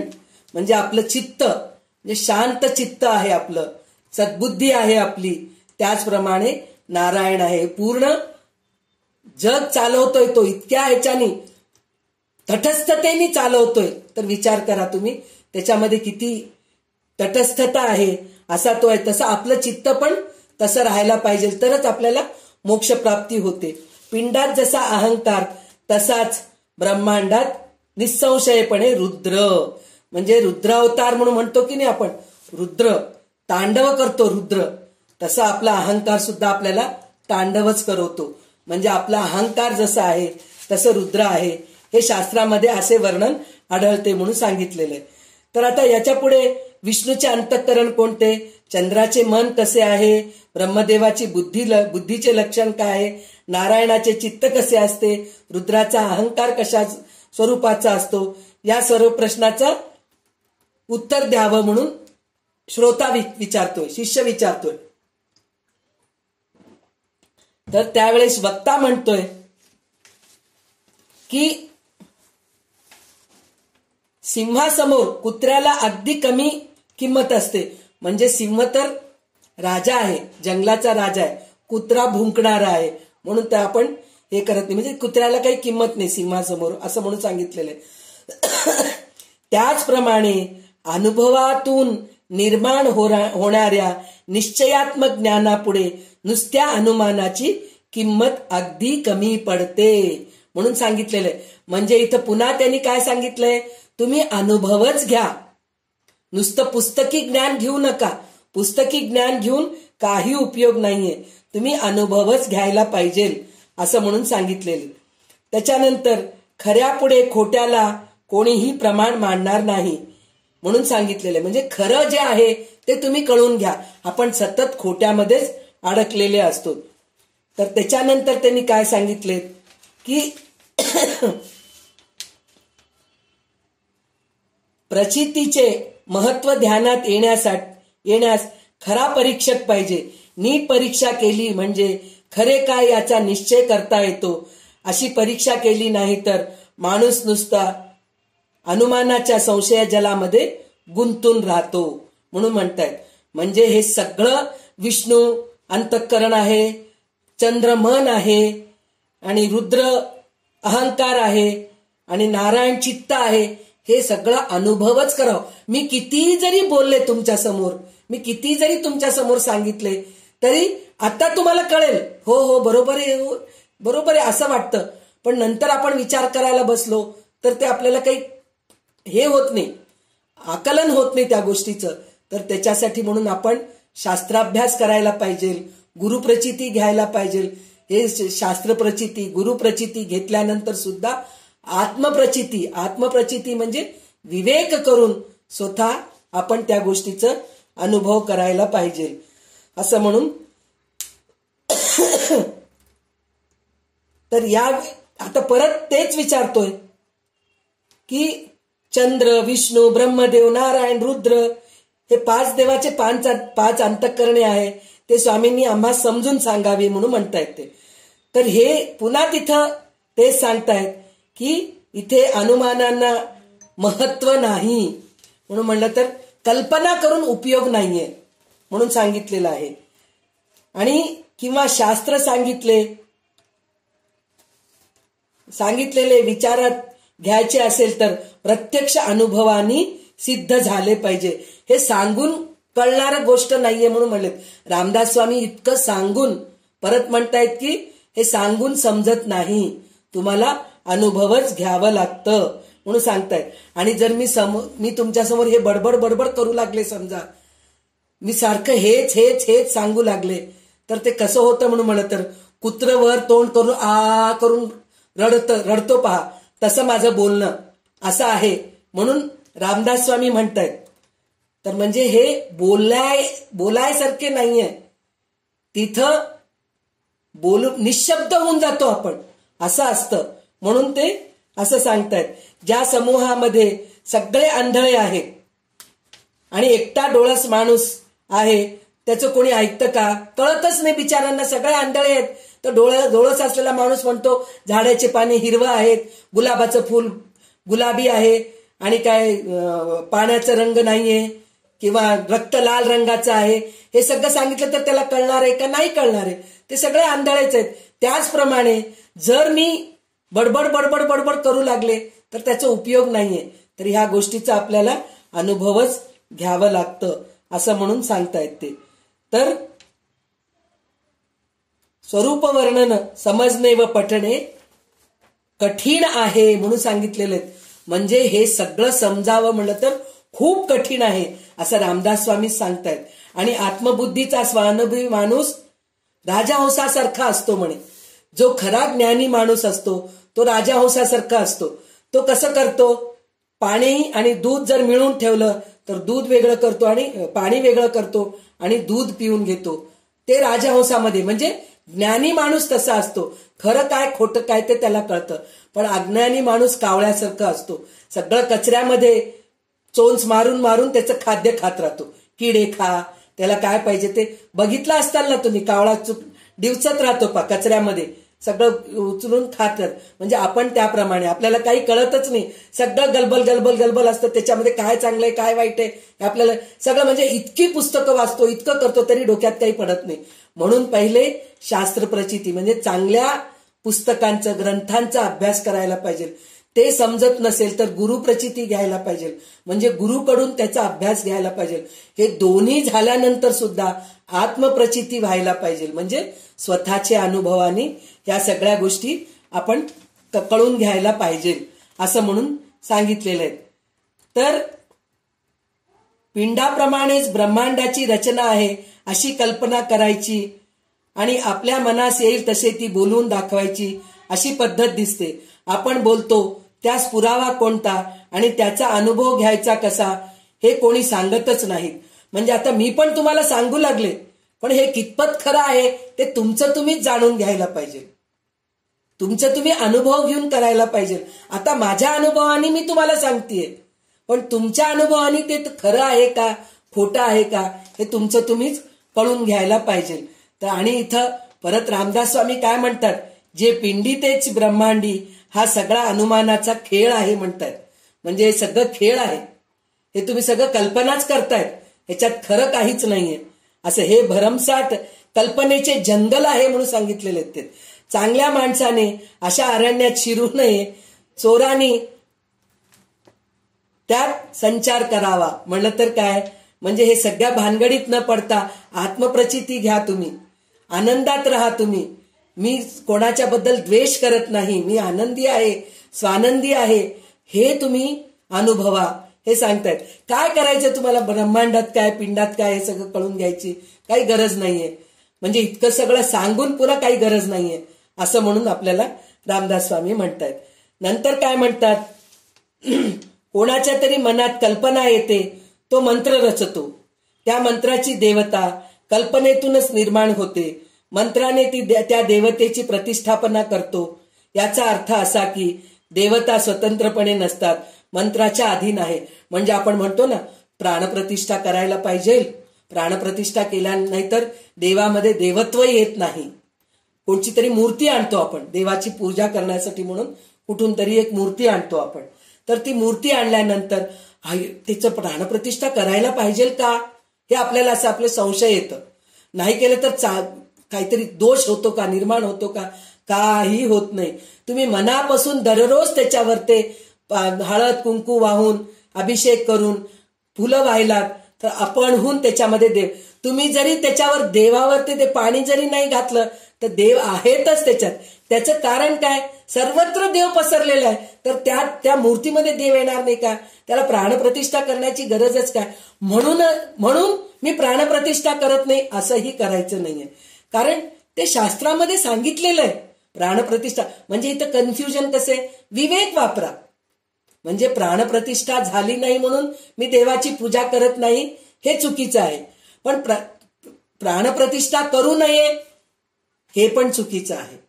प्राणप्रतिष्ठा करायलाही पाहिजे, नाही केलं तरी त्याच्यामध्ये देव पाहायला पाहिजे. हे दोन्ही गोष्टी आपल्यामध्ये व्हायला पाहिजे, तरच आपण ज्ञानी माणसं बनतो असं म्हणून रामदास स्वामी इथं सांगितलेले आहेत. त्याच्यानंतर ज्या माणसाला जसा भास होतो तसे तो काव्यरूपाने देवता वर्णन किंवा वस्तू वर्णन करतो, पण त्याचे बोलणे खरे आहे की नाही हे अनुभवाने ठरविले पाहिजे. म्हणजे काय, आता आपण गोंदवले स्वामी महाराजांचं आणि शंकराचार्यांचं मानसपूजा बघितलं, तर शंकराचार्य मानसपूजेमध्ये काय सांगितलेलं आहे, आपण मनाने हिमालयातून जल आणायला पाहिजे, आपल्या मनाने फुलं तोडून आणायला पाहिजे, रत्नजडित सिंहासनावर ते भगवंताला बसवायला पाहिजे, चांगलं गंध ओघाळून आपण देवाला लेप लावायला पाहिजे, चांगलं खीर सगळे ड्रायफ्रुट्स वगैरे घालून चांगलं गाईचं दूध आणून खीर बनवायचं, पायस बनवायचं आणि भगवंताला नैवेद्य दाखवायचं आणि ते सुद्धा सुवर्ण पात्रामध्ये नैवेद्य दाखवायचं, चांगलं तांबूल बनवायचं. हे सगळं आपल्याला शंकराचार्यांनी त्यांच्या कल्पनेनी सांगितलेले. आणि इथं गोंदवले महाराज तर त्याच्या पुढे गेलेत अजून. ते म्हणाले की माझं बुद्धी, मी अहंकार मी तुझ्या चरणी घालतो, म्हणजे तेच फुलं समज तू. माझे नेत्र ज्योती आहे समज तू, मी त्याच्यानेच तुला आरती ओवाळतो. आणि माझं हृदयच सिंहासन आहे असं समज, आणि माझ्या हृदयात तू येऊन बस, असं त्यांनी सगळं सांगितलेलं आहे. आणि जे परापासून म्हणजे बेंबीपासून जे कल्पवृक्ष निघतंय, म्हणजे परा पश्यंती मध्यमा वैखरी, हे परापासून, परा म्हणजे मूळ आहे, तिथून जे झाड निघाले कल्पवृक्ष, त्याच्यातून मी तुझी स्तुती करतो. म्हणजे स्तुती करतो म्हणजे काय, मी तुझी स्तोत्र पठण करतो. म्हणजे त्यांची कल्पना काय आहे हे विचार, म्हणजे त्यांच्या कल्पनेनुसार ते काव्य केलेले आहेत. तर हे सगळ्या गोष्टी आहेत. प्रत्येक जण आपापल्या कल्पनेनीच ह्या सगळ्या गोष्टी करत असतात. कल्पनेतूनच देवताचे वर्णन, वस्तू वर्णन करतो, पण त्यांचे बोलणे खरे आहे किंवा नाही हे अनुभवाने ठरविले पाहिजे. अनुभवाने ठरविले पाहिजे म्हणजे आपल्याला शंकराचार्यांचं मानसपूजा का आवडतं, कारण आपण प्रत्यक्षामध्ये जर बसून ते करू लागलो, मानसपूजा करू लागलो, तर त्यात आपल्याला आनंद मिळतो की नाही. तर म्हणजे आपण हे अनुभव घेतल्यानंतरच ह्या गोष्टीचा आनंद होतो. गोंदवले स्वामी महाराजांनी केलेलं जे मानसपूजा आहे ते सुद्धा आपण प्रत्यक्ष अनुभवाने जर करत गेलो तर त्या गोष्टीत आपल्याला आनंद मिळतं. म्हणून तिथं काय सांगितलंय, तुम्ही प्रत्यक्ष अनुभवच घ्या. त्यांनी सांगितलंय म्हणून करू नका, या गोष्टी तुम्ही प्रत्यक्षात करून बघा तुम्ही तिथं, मग तुम्हाला या सगळ्या गोष्टीचा अनुभव होतो म्हणून सांगितलंय. तर हे ब्रह्मदेवाने, आता इथं अजून एक काय छान त्यांनी म्हणलेलं आहे, ब्रह्मदेवाने हे सारे विश्व निर्माण केले, तर ब्रह्मदेवाला कोण निर्माण केलं, खरंय की नाही, हे प्रश्न करायचंच गोष्ट आहे. म्हणजे शिष्य किती हुशार आहे हे प्रश्न निर्माण करतोय म्हणून म्हणलं तर. नंतर विष्णू विश्वाचा सांभाळ करतो म्हणतो ना आपण, ब्रह्मदेव सृष्टी करताय, विष्णू काय पालन करताय, आणि रुद्र संहार करता आहे हे आपण म्हणतो. तर विश्वाचा पालन करता जर विष्णू आहे, तर विष्णूला कोण पालन करतोय, पहिले अंडा की पहिले कोंबडी, पहिले झाड की पहिले बी की पहिले झाड. म्हणजे झाडाला पहिले फळ येऊन बी येतं का, नंतर बी घातल्यानंतर झाड येतं, हे क्वेश्चन प्रश्नचिन्हच आहे ना हे सगळ्या गोष्टी. तर त्याचप्रमाणे रुद्र शंकराला विश्वाचा संहार करतो असं म्हणतो, तर रुद्राला कोण संहार करणार आहे हे प्रश्न येतो. तर काळ सगळ्यांचे नियमन करतो असे म्हटले तर त्या काळाचा नियंता कोण आहे. आपण म्हणतो ना काळच सगळं सांभाळून घेतं ग, आता हे वेळ बरोबर नाहीये असं आपण म्हणून म्हणतो. तो काळाचा काळ कोण आहे, नियंता कोण आहे असं म्हणून विचारतोय. तर या प्रश्नांची उत्तरं देता येत नाहीत तोपर्यंत संपूर्ण अज्ञानाचा अंधार आहे हे ओळखून राहावे. या कारणासाठी आत्मानात्म विचार करावा लागतो. म्हणजे आत्मानात्म विचार करावा लागतो म्हणजे आपल्याला प्रत्यक्ष या गोष्टीचा अनुभवच घ्यावा लागतो. यानंतर पिंडी ते ब्रह्मांडी हे खरे आहे असे मानण्यामध्ये ज्या अडचणी येतात त्याचे वर्णन आहे म्हणून सांगितलेले आहेत. आता पुढचे ओवी वाचून घे, आपल्याला पिंडी ते ब्रह्मांडी काय ते कळून घ्यायचे. उषा श्रीराम समर्थ.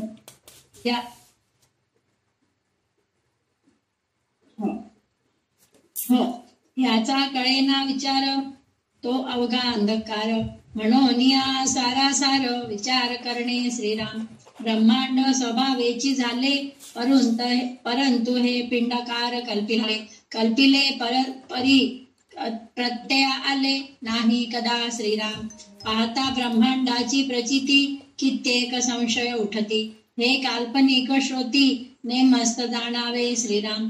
पिंडासारखी ब्रह्मांड रचना कोण आणि तो अनुमाना, ब्रह्मांडी पदार्थ नाना ते पिंडिकायचे श्रीराम.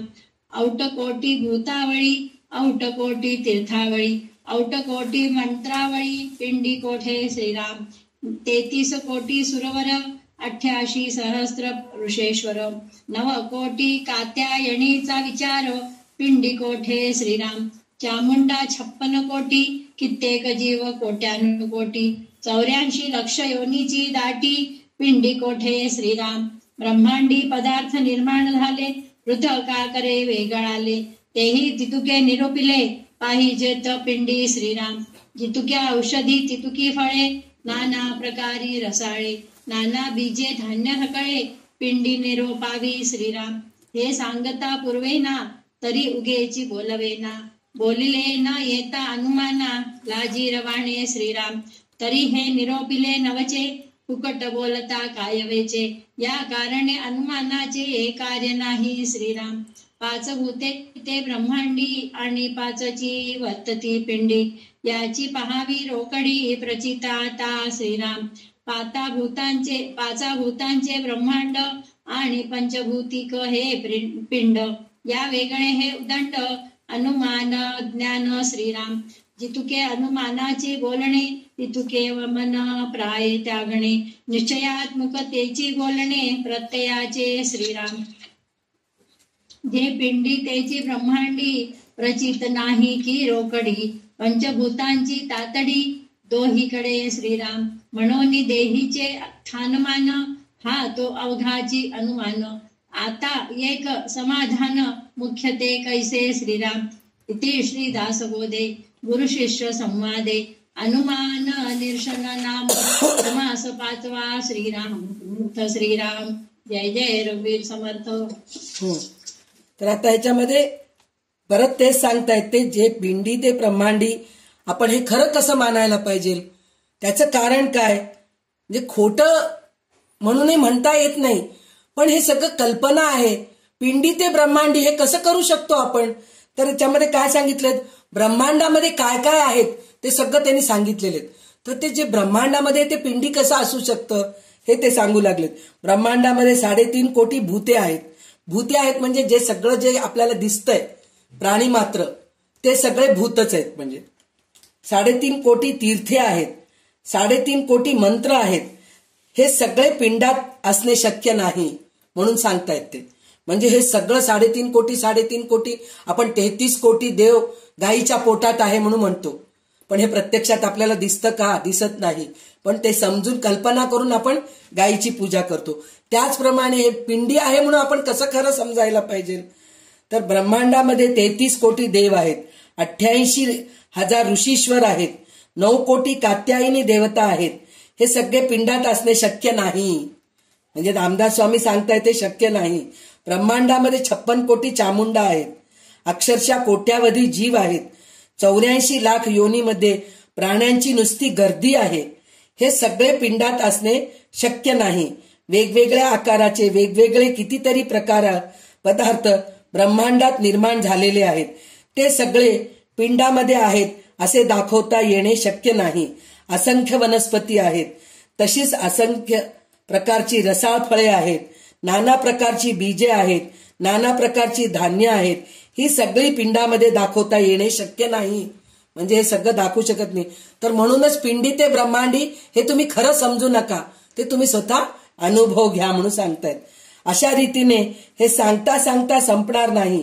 म्हणून पिंड ब्रह्मांडाची रचना एकसारखी आहे असे उगीच बोलू नये. आपण जे बोलतो ते तर्काने खरे ठरणार नसेल तर लाजिरवाणेच समजावं.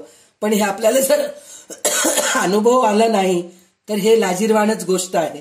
म्हणून असं म्हणून म्हणतात, पिंड आणि ब्रह्मांड याची रचना समान आहे हे दाखवता येत नसता फुकट बोलायला काय लागते. म्हणून या बाबतीत उगीच कल्पना करण्यात अर्थ नाही.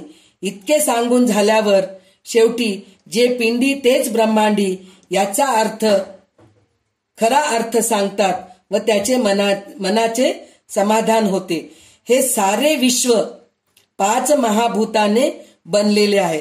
म्हणजे आतापर्यंत काय सांगितलं हे तुम्ही खरं समजू नका, पण पुन्हा आपल्याला काय सांगतायत, मनाचं समाधान काय करतायत की 5 महाभूतांनी बनलेले. 5 महाभूतांनी बनलेलं आहे म्हणून म्हणलं तर जे ब्रह्मांडामध्ये 5 पंचमहाभूते जी आहेत, पृथ्वी, आप, तेज, वायू आणि आकाश, तेच आपल्या शरीरामध्ये सुद्धा आहे. हाडं, मांस, रक्त, घाम, जे चिकट पदार्थ आहेत ते, आणि नंतर वायू म्हणलं तर काय, प्राणवायू, हे पंचप्राण जे आहेत ते, आणि अग्नी म्हणलं तर आपल्यामधले जे तेज आहे, गरमी जे आहे ते, आणि शेवटी आकाश, पोकळी, शब्द, हे सगळं आहे. म्हणून हे दोन्ही एक आहे, पंचमहाभूतांनी बनलेलं आहे. याचा साक्षात रोकडा अनुभव कोणीही घ्यावा, म्हणजे तुम्ही हे स्वतः अनुभव घ्यावा म्हणून सांगितलेलं आहे. आणि विश्व जसे पंचभूतांचे विणलेले आहेत, अगदी तसेच पिंड व किंवा देह पंचभूतांनी विणलेला आहे. हा प्रत्यक्ष अनुभव आहे. हे तर प्रत्यक्ष आहे, हे आपल्याला कळतंय. आणि या व्यतिरिक्त आणखी बोलणे हे सगळे भरमसाठ कल्पनेचे ज्ञान समजावे. ज्याला अनुमानाचे अधिष्ठान नाही, असे केवळ अनुमानाचे आणि कल्पनेचे ज्ञान ओकारीप्रमाणे किळसवाणे समजून बाजूस सारावे. अनुभवाचे बोलणे केव्हाही निश्चयात्मक आहे. तर आपल्याला हे पंचमहाभूतांचं जे आपण बघितलो की नाही, तर पंचमहाभूतांचं हे आपल्याला अनुभव कळालं. म्हणजे बाहेर जसं पृथ्वी, आप, तेज आहे, त्याचप्रमाणे आपल्या शरीरामध्ये सुद्धा आहे म्हणून हे आपल्याला कळालं. पण भागवतामध्ये ह्याच्यापेक्षाही सुंदर वर्णन केलेलं आहे, पिंडी ते ब्रह्मांडीचं वर्णन. ते थोडक्यात मी तुम्हाला सांगायचं मी प्रयत्न करते. भागवतामध्ये कसं पिंडी ते ब्रह्मांडी सांगितलेलं आहे, हे म्हणजे त्यांच्या अनुभवानी. आता व्यासमुनींनी हे लिहिलेलं आहे, तर त्यांच्या अनुभवानी त्यांनी जे लिहिलेलं आहे ते आपल्याला थोडंसं बघायचंय आपल्याला. तर हे सुद्धा आपल्याला अनुभवानीच कळून घ्यायला पाहिजे. पण ह्याच्यात काय सांगितलेलं आहे हे मी थोडक्यात सांगायचा प्रयत्न करतेय. तर तिथं कसं सांगितलंय, पिंडाचं आणि ब्रह्मांडाचं काय काय आहे म्हणून सांगितलेलं आहे. तर 7 लोक हे पाताळात आहेत, सप्तलोक आहेत. तर कोणचे कोणचे आहेत ते, पाताळ, रसातळ, महातळ, तलातळ, सुतळ, वितळ, आतळ आणि भूतळ, असे 7 लोक आहेत. तर हे 7 लोक कसे आहेत, हे ब्रह्मांडामध्ये आहेत. पण शरीरामध्ये काय आहे ह्याचा, हे कसं कळून घ्यायला पाहिजे. म्हणजे भगवंताचं शरीर म्हणजे आपलं शरीर आहे. हे सुद्धा भगवंताचं शरीर आणि आपलं शरीर वेगळं नाहीये ना. भगवंताला पण डोळे, नाक, कान सगळं आहे, तसंच आपल्यामध्ये सुद्धा तेच आहे. तर ह्याच्यामध्ये काय सांगितले, विराट पुरुषाचे तळवे हे पाताळ आहे, टाचा आणि पंजे हे रसातळ आहे, घोटे हे महातळ आहे, पोटऱ्या या तलातल आहेत. पोटऱ्या म्हणजे हे सगळं पाया कमरेखालच्या गोष्टी, ह्या सगळ्या गोष्टी सांगितलेल्या. विश्वमूर्ती भगवंताचे 2 गुडघे हे सुतळ आहे, दोन्ही मांड्या हे वितळ आणि आतळ आहे, आणि कंबर म्हणजे भूतळ आहे. म्हणजे कंबर, आपलं जे कंबर आहे, इथं पाताळ संपलेला आहे, तिथून पृथ्वी सुरू झालेली आहे, भूतळ आहे म्हणून म्हणतात. आणि त्याच्या नाभीरूप सरोवरालाच आकाश म्हणतात म्हणून म्हणतात. म्हणजे नाभीला आकाश म्हणतात म्हणून सांगितलेलं आहे. म्हणजे पृथ्वी आणि आकाश हे जवळजवळच आहे, क्षितिज म्हणल्यासारखं. म्हणजे ह्या ग्रंथावरून आपल्याला असं वाटतं की पृथ्वी आणि आकाश जवळजवळ आहे. कंबर आणि नाभी जवळच आहे की नाही आपलं, तसं हे दोन्ही जवळ आहे. आता ह्याच्यानंतरचं सगळं जे आहे ना ते स्वर्गलोक आहे, स्वर्गलोक आहे म्हणून सांगितलेले आहेत. तर ते 5 लोक सांगितलेले आहेत त्याच्यामध्ये. तर आदिपुरुष परमात्माचा छाती म्हणजे स्वर्गलोक आहे, गळा म्हणजे महरलोक आहे, तोंड म्हणजे जनलोक आहे, कपाळ म्हणजे तपोलोक आहे, मस्तक म्हणजे सत्यलोक आहे. म्हणजे हे सगळे स्वर्गलोक आहेत असं इथं वर्णन करून सांगितलेलं आहे. तर इंद्रादी देवता त्यांचे हात आहेत. म्हणजे आपले हात जे म्हणजे बघा, पिंडी ते ब्रह्मांडी हे आपल्याला कळतंय की नाही. तर इथं हात म्हणजे काय आहे, इंद्रादी देवता आहेत. दिशा म्हणजे आपले हे 4 दिशा, अष्टदिशा किंवा दशदिशा म्हणतो आपण, नैऋत्य, वायव्य, ईशान्य हे आणि उत्तर, पश्चिम, दक्षिण हे जे अष्टदिशा, आणि खाली आणि वर हे 2 जे आहेत सगळे मिळून दशदिशा. तर हे दिशा जे आहेत ना हे कान आहेत भगवंताचे, म्हणजे ब्रह्मांडाचे कान आहेत म्हणून सांगतायत. आणि दोन्ही अश्विनी कुमार नाकाचे छिद्र आहेत म्हणून सांगितलेलं आहे. आणि मुख जे आहे ते आग आहे म्हणून सांगितलेले आहेत. आणि भगवान विष्णूचे नेत्र म्हणजे अंतरिक्ष आहे. त्याची पाहण्याची शक्ती म्हणजे सूर्य आहे. दोन्ही पापण्या म्हणजे रात्र आणि दिवस आहेत. म्हणजे आपण पापणी उघडझाप करतो की नाही, त्याच्यानी रात्र दिवस होतं म्हणून सांगितलेले आहेत.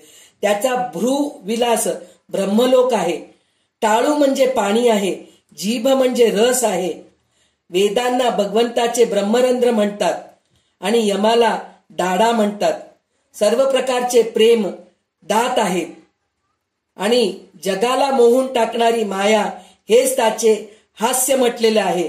म्हणजे आपण हसलं की, छोटं बाळ हसलं की आपण विरळून जातो की नाही, तिच्या मोहात पडतो की नाही, तसं हे जे माया जे आहे हे आपल्याला मोहून टाकते. हे माया जे ब्रह्मांडामध्ये आणि आपलं हास्य जे आहे ते आपल्या पिंडामध्ये आहे. ही अनंत सृष्टी हा त्याच्या मायेचा कटाक्ष विक्षेप आहे म्हणून सांगितलेलं आहे. वरचा ओठ लज्जा आणि खालचा ओठ म्हणजे लोभ आहे. धर्म स्थन, अधर्म पाठ आहे. आपली पाठ आपल्याला दिसत नाही म्हणतो की नाही आपण. धर्म आपल्याला दिसते म्हणजे मी चांगलं केलेलं दिसते, हे आपलं स्थन आहे. पाठ म्हणजे अधर्म आहे. म्हणजे आपली पाठ, आपण जे काही चुकीचं करतो ते आपल्याला कळत नाही म्हणून अधर्म पाठ आहे. जननेंद्रिये हा प्रजापती, तर अंडकोश मित्रावरून आहे. समुद्र पोट आहे, तर मोठमोठे पर्वती त्याचे हाडे आहेत म्हणून असं त्यांनी वर्णन केलेले आहे. आणि विश्वमूर्ती विराट पुरुषाच्या नाड्या म्हणजे नद्या. आपल्या शरीरामध्ये जे नाड्या आहेत की नाही, रक्तवाहिन्या जे आहेत ते सगळे नद्या आहेत म्हणे ब्रह्मांडामध्ये. आणि वृक्ष हे रोम आहेत. आपल्याला हे सगळे झाडं दिसतात की नाही जमिनीवर उगवलेले, हे सगळे आपल्या अंगावर आपण म्हणतो ना रोमांच उभारले ग, अंगावर काटे आले आपण म्हणतो की नाही. तर जे अंगावर जे काटे येतात म्हणजे असंख्य आहेत आपल्या अंगावर, तर ते सगळे वृक्ष आहेत ब्रह्मांडाचे असं म्हणून त्यांनी सांगितलेलं आहे. तर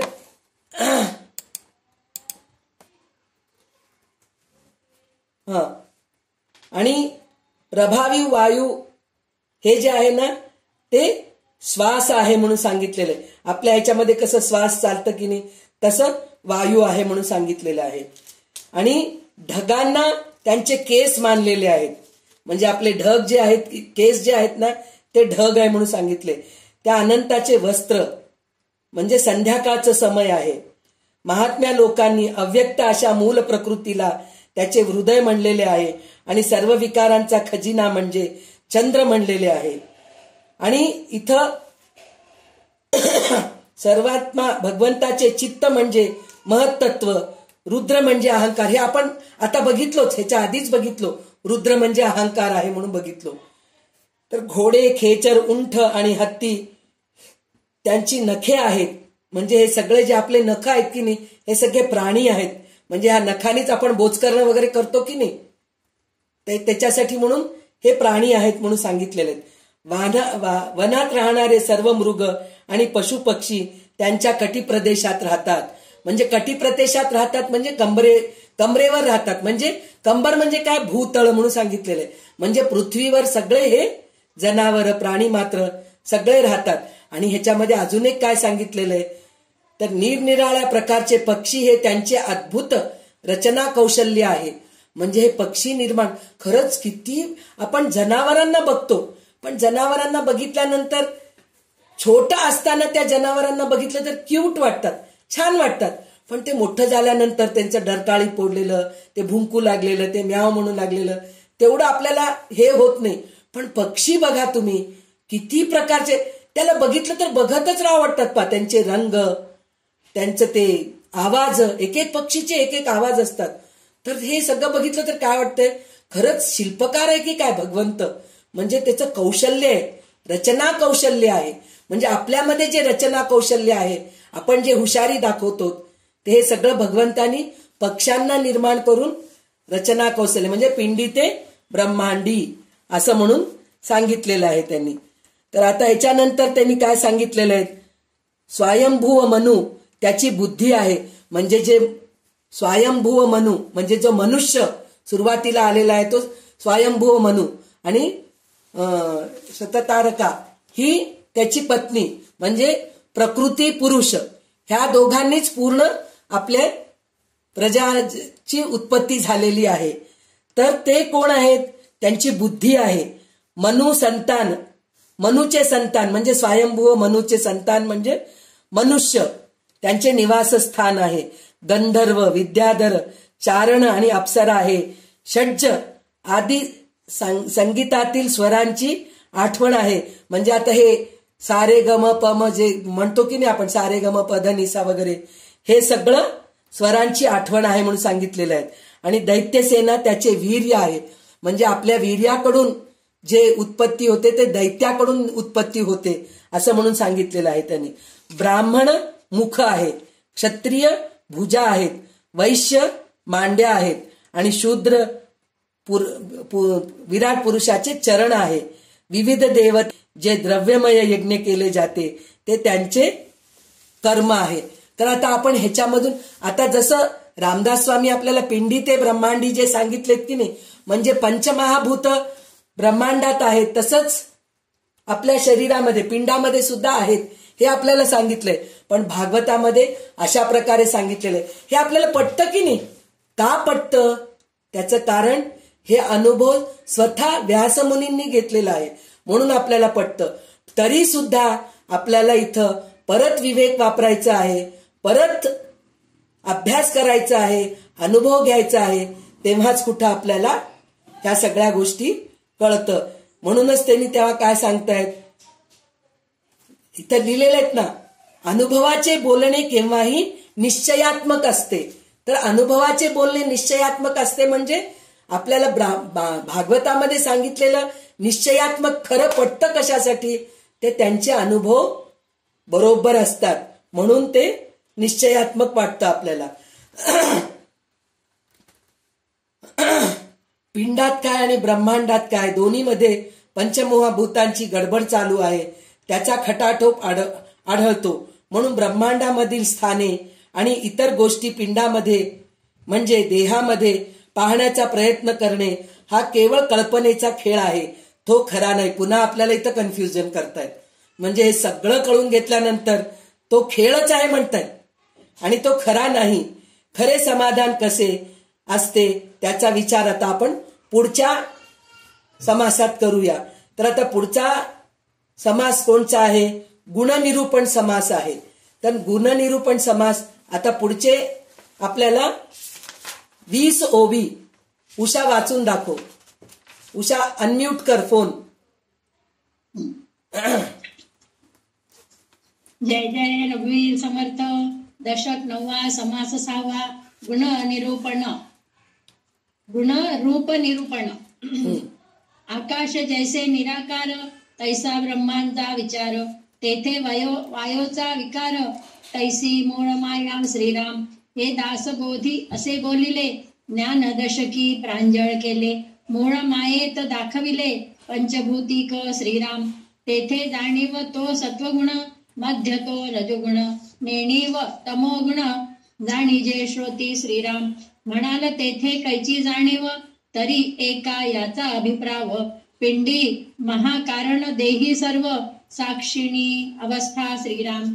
तैसी मूळ प्रकृती ब्रह्मांडीचे देह महाकारण साचे.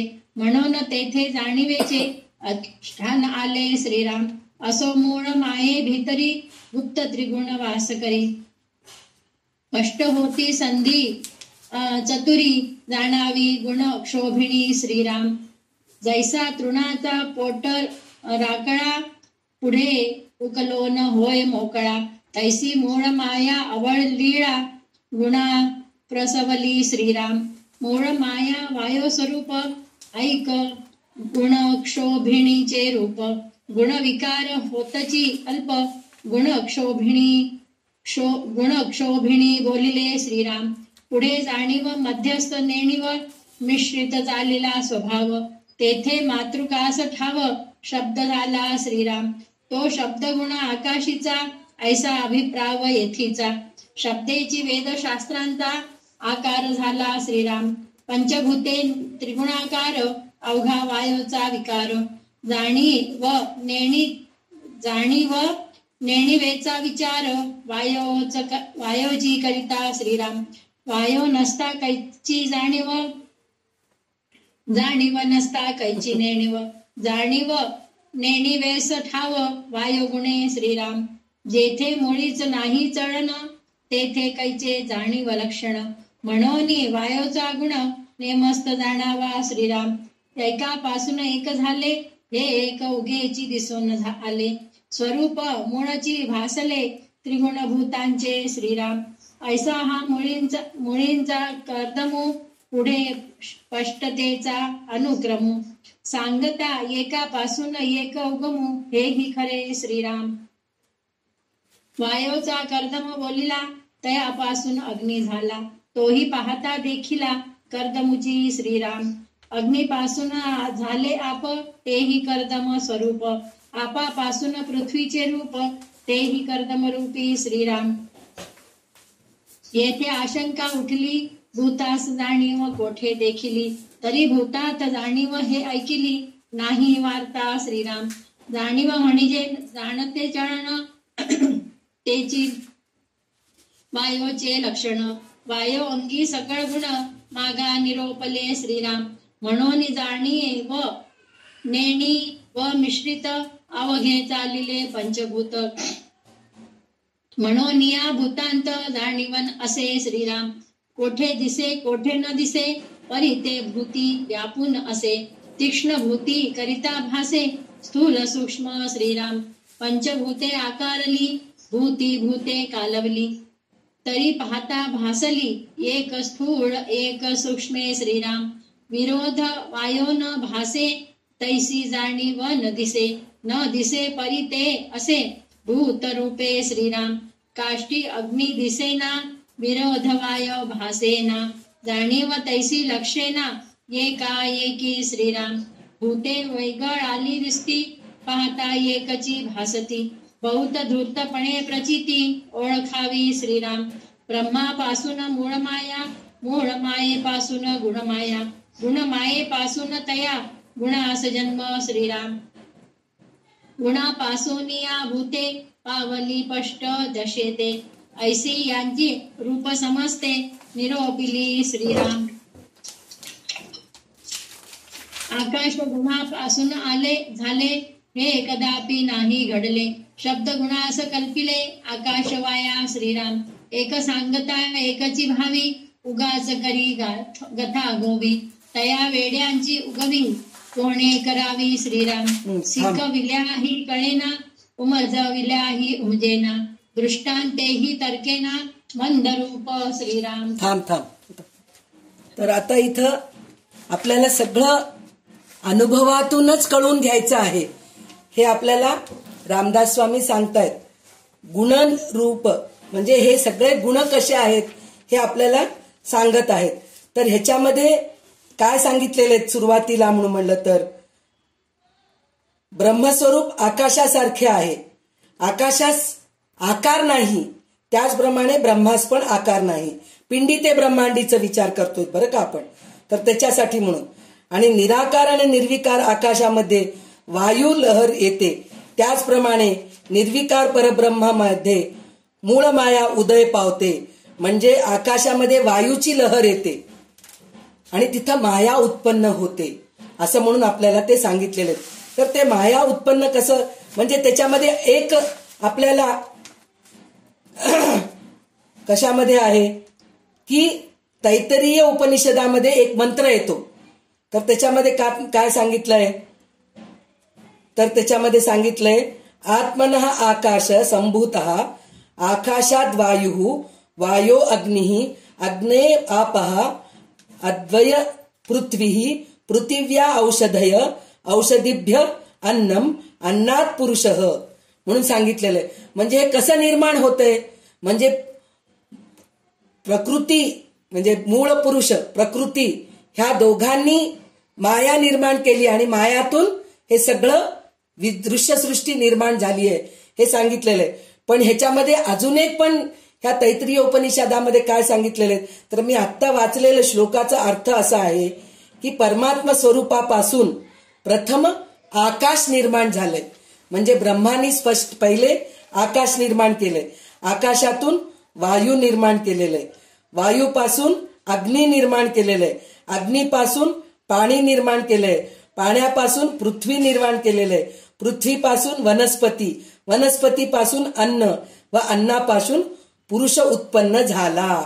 तर आता ह्याचं आपल्याला थोडक्यात जर हे सगळं आपण ब्रह्मांडी बघतोय तर हे जर आपण ह्याच्यामध्ये बघितलो, कशामध्ये, पिंडीमध्ये बघितलो, तर हे बोलणं म्हणजे मला आता सुचलंय ह्याप्रमाणे जे मी बोलतीये तर त्याच्यामध्ये परमात्मापासून प्रथम आकाश निर्माण झालं.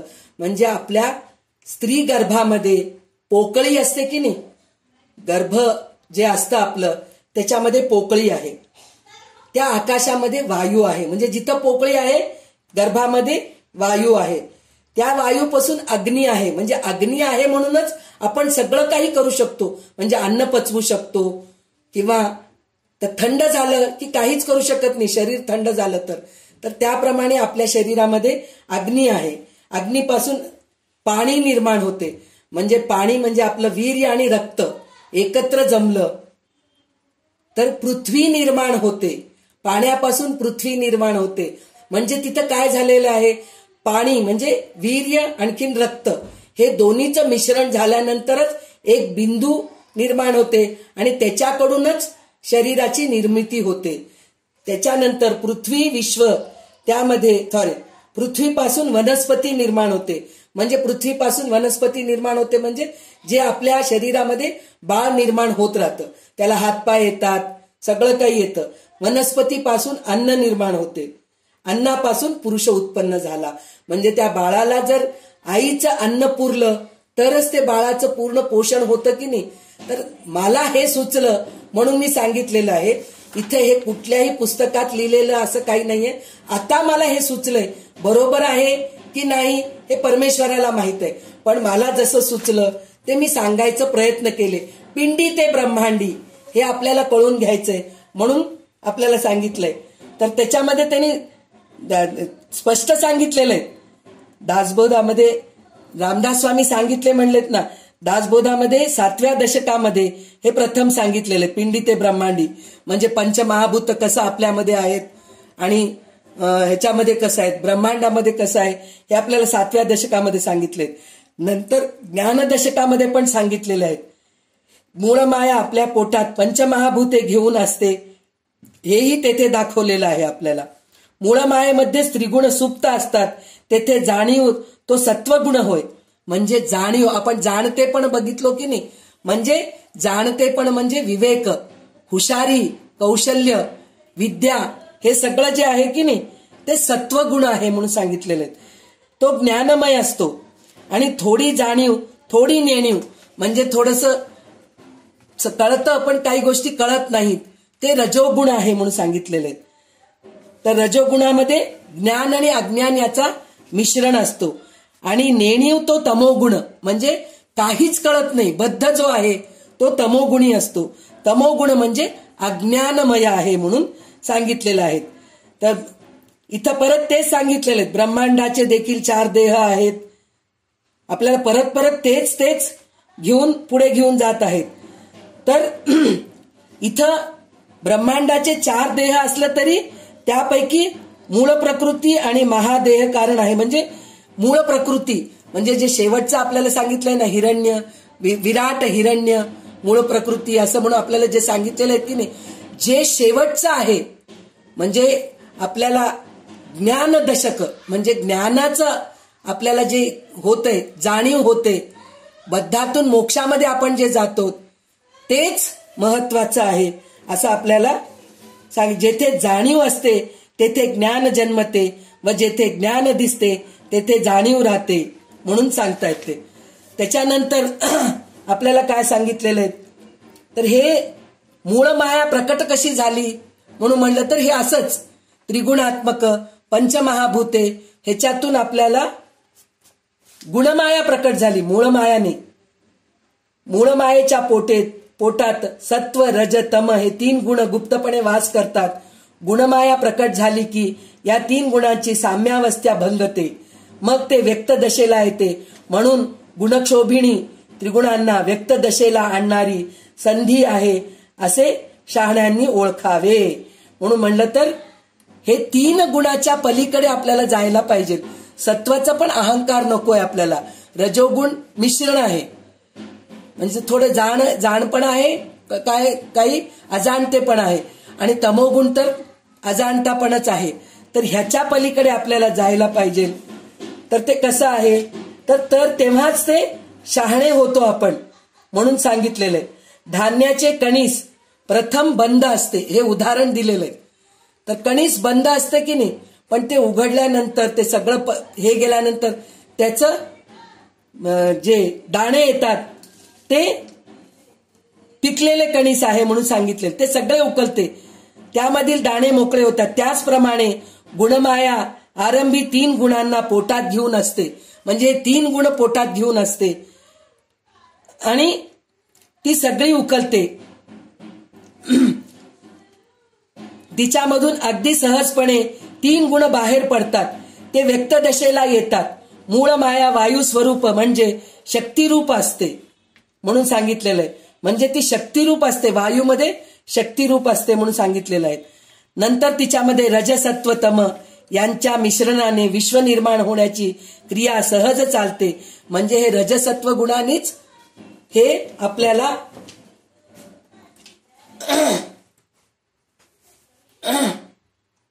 विश्व निर्माण झाले हे सांगितलेलं आहे. शब्द हा आकाशाचा गुण आहे असा यामध्ये गर्भितार्थ आहे. वेद आणि शास्त्र शब्दांच्या द्वारेच साकार होतो म्हणून सांगितलेलं आहे. म्हणजे हे जे पहिले आपण म्हणलो की नाही, ब्रह्मदेव घोरले तेव्हा वेद निर्माण झाले आणि ओम असा आवाज निर्माण झाला. हे पोकळीमध्येच होऊ शकतं, आकाशामध्येच होऊ शकतं. आपण म्हणतो ना खोली रिकामी आहे तर कसं रिसाऊंड येतं पहा, आपण बोललेलं परत आवाज येतं आपल्याला. तेच भरलेलं आहे तर काहीच नसतं, आवाज जेवढ्याला तेवढंच असतं. त्याचप्रमाणे आकाश पोकळी होतं तेव्हाच शब्द निर्माण झालंय असं म्हणून त्यांनी सांगितलेलं आहे. आणि इथं मूळ मायेमध्ये मी ब्रह्म आहे अशी ज्ञानरूप जाणीव आहे. मूळ मायेमध्ये तिच्या मागोमाग अज्ञानरूपी नेणी प्रकट होते. म्हणजे जिथं ज्ञान आहे तिथं अज्ञान पण आहे म्हणून सांगितलेलं आहे. पण अज्ञानाने आपण अज्ञान दूर करायचं म्हणून विचार केलो तर आपल्याला ज्ञान पण प्राप्त होते. इथं आपल्याला हे सांगितलेलं आहे. म्हणजे अज्ञानी माणूस सुद्धा ज्ञानी बनू शकतो आणि ज्ञानी माणूस सुद्धा मूर्ख लोकांच्या संगतीत जाऊन तो अज्ञानी बनू शकतो असं हे होतं. मूळ मायेला वायू का म्हटले आहे याचा उलगडा येथे होतो. कसं होतो, हालचाल होणे ही जाणीवेची खूण आहे. म्हणजे आपण जे अज्ञानी लोक आहेत ते नुसतं बसून राहतात पा, काही करायच्या भानगडीत राहत नाहीत, बद्ध असतात. त्यांना उपासना करावं वाटत नाही, साधना करावं वाटत नाही, काहीच करावं वाटत नाही. पण ज्ञानी लोक जे आहेत ते हालचाल करतात. म्हणून इथं वायू हालचाल करते म्हणून इथं जाणीव वायुरूप आहे असं म्हणून म्हटलेलं आहे. म्हणून ह्या वायुरूपानेच आपल्याला मी ब्रह्म आहे ही जाणीव होते. म्हणजे उपासना, साधना, निधिध्यास, मनन, चिंतन, जप, तप हे सगळं करणं म्हणजे हालचाल करणं. ह्याच्यानीच आपल्याला मी ब्रह्मरूप आहे हे जाणीव होते आपल्याला. त्याच्यानंतर काय सांगितलेलं आहे, आतापर्यंत वायूमध्ये असणारे मिश्रण सांगितलं. म्हणजे आता आपण वायूमध्ये अग्नी आहे, अग्नीमध्ये पाणी आहे, हे सगळं आपण बघितलो की नाही, तैत्तरीय उपनिषदामध्ये आहे म्हणून बघितलो की नाही. ते तसंच वायूमध्ये तेज निघते, अग्नी निर्माण होते, अग्नी देखील वायूप्रमाणेच मिश्रण आहे, हे सगळं आपण बघितलेलं आहोत. पंचमहाभूतांमध्ये जाणीव असते ही गोष्ट काही कधी ऐकली नाही. म्हणजे पंचमहाभूतांमध्ये जाणीव असते हे आपण कधी ऐकलं नाही असं म्हणतात. तर शंकेचे उत्तर असे आहे की हेतुपूर्वक होणारी जी हालचाल आहे ती जाणीव आहे. म्हणजे हालचाल जे होते ते ती जाणीव होय म्हणून सांगितलेलं आहे. वायूचे लक्षण हेच आहे. म्हणजे जे हालचाल होते म्हणजे वायूच हालचाल करते, त्याच्यामुळेच त्याच्यामध्ये हे लक्षण आहे म्हणून सांगितलेलं आहे. तर समर्थांचे उत्तर उत्क्रांती वाद्यांच्या उत्तराशी तंतोतंत जुळते. ते सांगतात की जाणीव जिवंतपणाचे लक्षण आहे आणि हेतुपूर्वक हालचाल म्हणजे जाणीवेचे लक्षण आहे. म्हणजे काही लोक असं म्हणतात भांडू नका हो म्हणून आपण म्हणतो की नाही, तर जिवंत माणूसच भांडतो, मेलेला माणूस भांडू शकतो का असं म्हणतात. म्हणजे त्याचा अर्थ काय, हालचाल हे जाणीवपणा म्हणजे हालचाल करत राहणं. स्थिर बुद्धी राहायला पाहिजे, बुद्धी स्थिर राहायला पाहिजे, बुद्धी चंचल नकोय, पण क्रिया चंचल राहायला पाहिजे. म्हणजे सतत काहीतरी करत राहावं ही बुद्धी आपल्याला राहायला पाहिजे. म्हणजे ते वायूची बुद्धी आहे आपल्यामध्ये असं इथं आपल्याला सांगितलेलं आहे. त्याच्यानंतर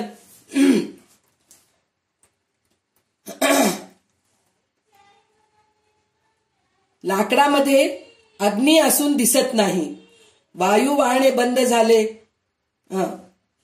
काय लाकडामध्ये अग्नी असून दिसत नाही, वायू वाहणे बंद झाले की असू भासत नाही. त्याचप्रमाणे जाणीवेचे अस्तित्व एकदम ध्यानात येत नाही. 5 भूते दिसायला वेगवेगळी दिसतात, पण सूक्ष्म विचाराने बघितले तर ती एकच रूप आढळतात. या गोष्टीचा अनुभव मोठ्या चतुरपणे घ्यावा लागतो. तर आता आपण बघितलोत ना, 5 भूते वेगवेगळी दिसत आहेत. म्हणजे पृथ्वी, आकाश, अग्नी, पाणी, आकाश हे सगळं आपल्याला वेगवेगळे दिसत आहेत, पण ते सगळे एकमेकाला कनेक्शन आहेत. ते आपण बघितलेलंच आहेत. अन्नात भवन्ति भूतानि, अन्न पर्जन्याद, हे भगवद्गीताच आहे, ते सुद्धा तेच अर्थ आहे. अन्नात भवति भूतानि पर्जन्याद अन्न संभव पर्जन्य असं म्हणून जे श्लोक आहे आपल्याला भगवद्गीतामध्ये ते सुद्धा तेच आहे. तर हे एकमेकात अडकलेलेच आहेत असं म्हणून सांगितलेले आहेत. तर पण सूक्ष्म विचाराने बघितले तर एकच रूप आढळतात. या गोष्टीचा अनुभव मोठ्या चतुरपणे घ्यावा लागतो. म्हणजे खूप लक्ष देऊन ह्या गोष्टीचा आपण घ्यावा लागतो. तर आता हिच्या विश्वनिर्मितीची कथा अशी आहे की ब्रह्मापासून मूळ माया झाली, मूळ मायापासून गुणमाया झाली, गुणमायेपासून सत्वरज तम हे 3 गुण जन्मले आणि गुणापासून 5 भूते निर्माण झाली. नंतर ती वेगवेगळी होऊन दृश्यरूपास आली. या सगळ्यांची लक्षणे आतापर्यंत सांगितली. खरे म्हणजे 5 महाभूते आणि 3 गुण मिळून गुणमाया असते. म्हणून आकाश गुणापासून झाले असे कधीच घडत नाही. शब्दाला अधिष्ठान हवे यासाठी उगीच आकाशाची कल्पना केली आहे. एक सांगितले तर भलतेच काहीतरी समजतो, उगीच अर्थाचा घोटाळा करतो. अशी वेड्याची समजूत पटवणे फार कठीण आहे. त्याला नीट शिकवले तर कळत नाही, समजावून सांगितले तर समजत नाही. उदाहरणे व दृष्टांत देऊन सांगितले तरी त्याचा बरोबर अर्थ कळण्याची शक्ती त्याच्या बुद्धीत नाहीये. म्हणजे ते सगळे आपणच आहोत. इतकं सगळं सांगितलं तरी आपल्याला काहीही कळत नाहीये. म्हणजे आपण कन्फ्युजन मध्येच असतो. हे ब्रह्मांड म्हणजे काय, पिंड म्हणजे काय, मूळ माया म्हणजे काय, गुणमाया म्हणजे काय आहे, सृष्टी म्हणजे काय, ब्रह्मांड म्हणजे काय, परब्रह्म म्हणजे काय, ब्रह्म म्हणजे काय, सत्य म्हणजे काय, मिथ्या म्हणजे काय, हे सगळं आपल्याला कन्फ्युजनच आहे. तर आता पुढचं ओवी वाचायला सुरुवात कर. आणि मी हे सगळं सांगतेय, पण हे अनुभव आपल्यालाच घ्यायचा आहे. किती जरी समजून सांगितलं तर तुम्हाला थोडंसं कंटाळवाणं वाटत असेल, पण हे परमार्थ कळून घेण्यासाठी खूप अभ्यास करावा लागतो, तेव्हाच कुठे याचं आकलन होते. तर मी सांगत असेल, तुम्हाला कंटाळा येत असेल, पण हे असंच आहे हे आपल्याला ऐकणं गरजेचं आहे. तर कृपया कंटाळवाणा न करता तुम्ही ऐकतायत ह्या गोष्टीचा मला खूप आनंद आहे. तर पुढची ओवी तुम्ही वाचा आता.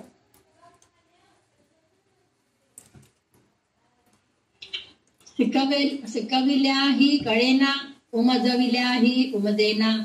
दृष्टांतेहि तर्केना मंदरूप श्रीराम भूताहून भूतथोर हाही दाविला विचार परिभूतान वडील स्वतंत्र कोण आहे श्रीराम जेथे मूळ माया पंचभूतिक तेथे काय राहिला विवेक मूळ माये परते एक निर्गुण ब्रह्म श्रीराम ब्रह्मी मूळ माया झाली तिची लीळा परीक्षिली तव ते निखळ होतली भूते त्रिगुणांची श्रीराम भूते विकारवंत चत्वार आकाश पाहता निर्विकार आकाश भूत हा विचार उपाधी करिता श्रीराम पिंडी व्यापक म्हणून जीव ब्रह्मांडी व्यापक म्हणून शिव तैसाचा हाही अभिप्राव आकाशाचा श्रीराम उपाधी मध्ये सापडले सूक्ष्म पाहता भासले इतुक्यांसाठी आकाश झाले भूतरूप श्रीराम आकाश अवकाश तो भकास परब्रह्म ते निराभास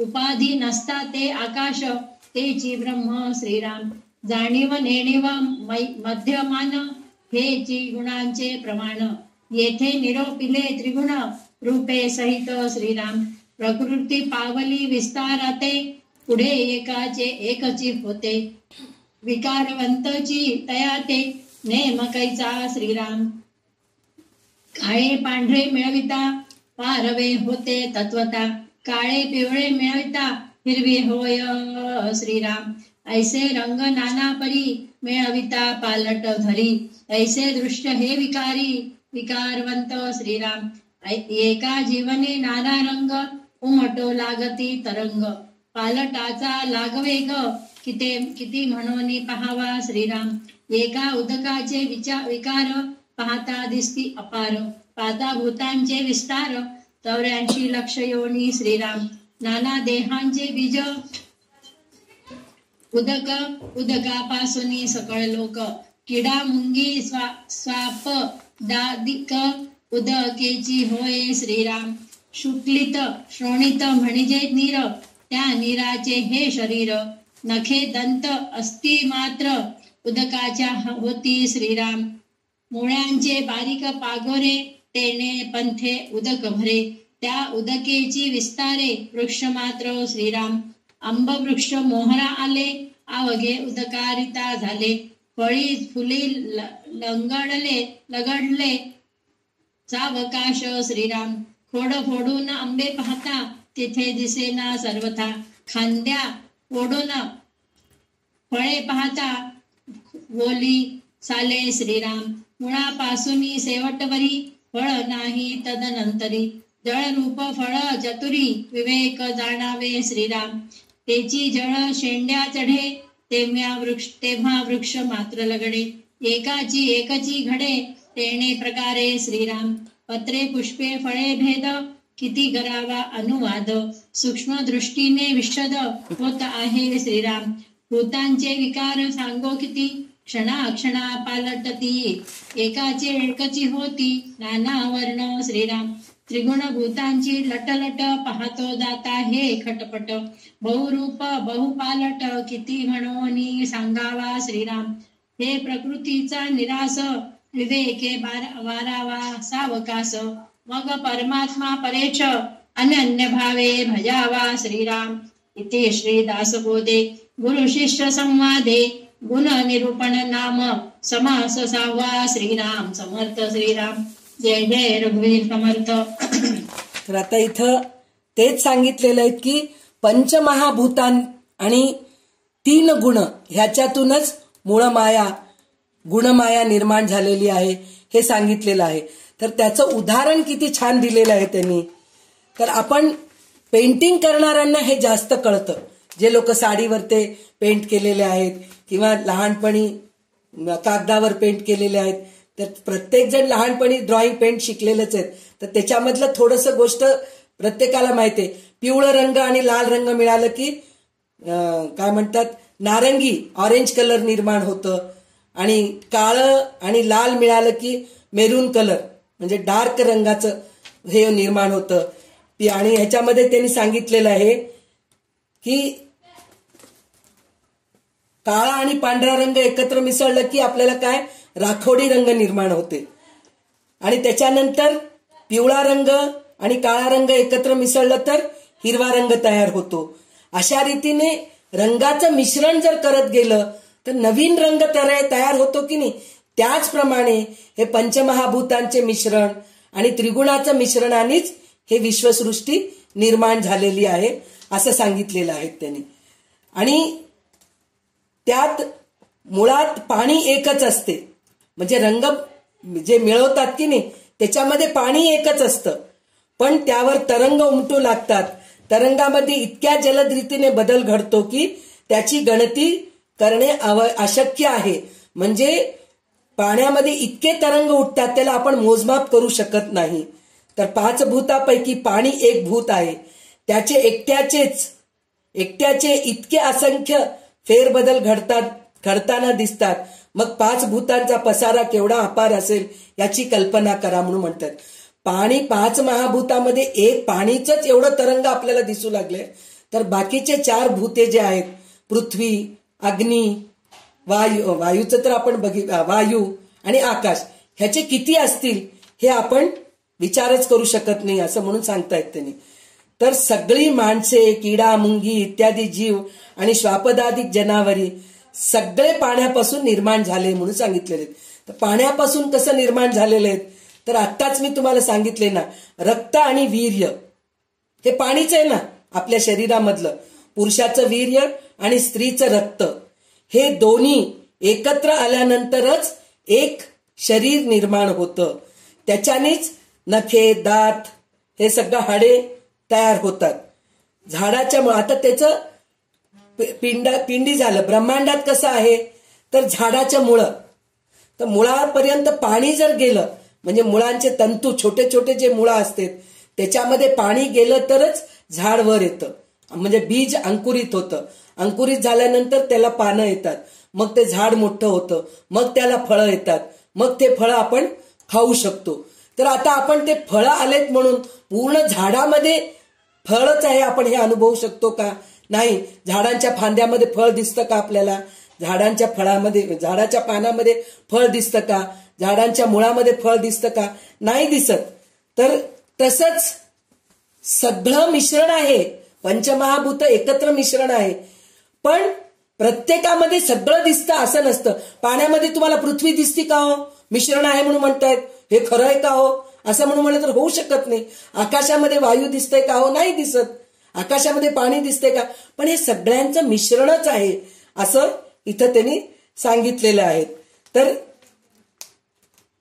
त्याच्यामध्ये त्यांनी झाडाच्या मुळ्यांनी शोषलेले पाणी जेव्हा झाडाच्या शेंड्यापर्यंत पोचते तेव्हा सगळे झाड फलफुलांनी लगडून जाते.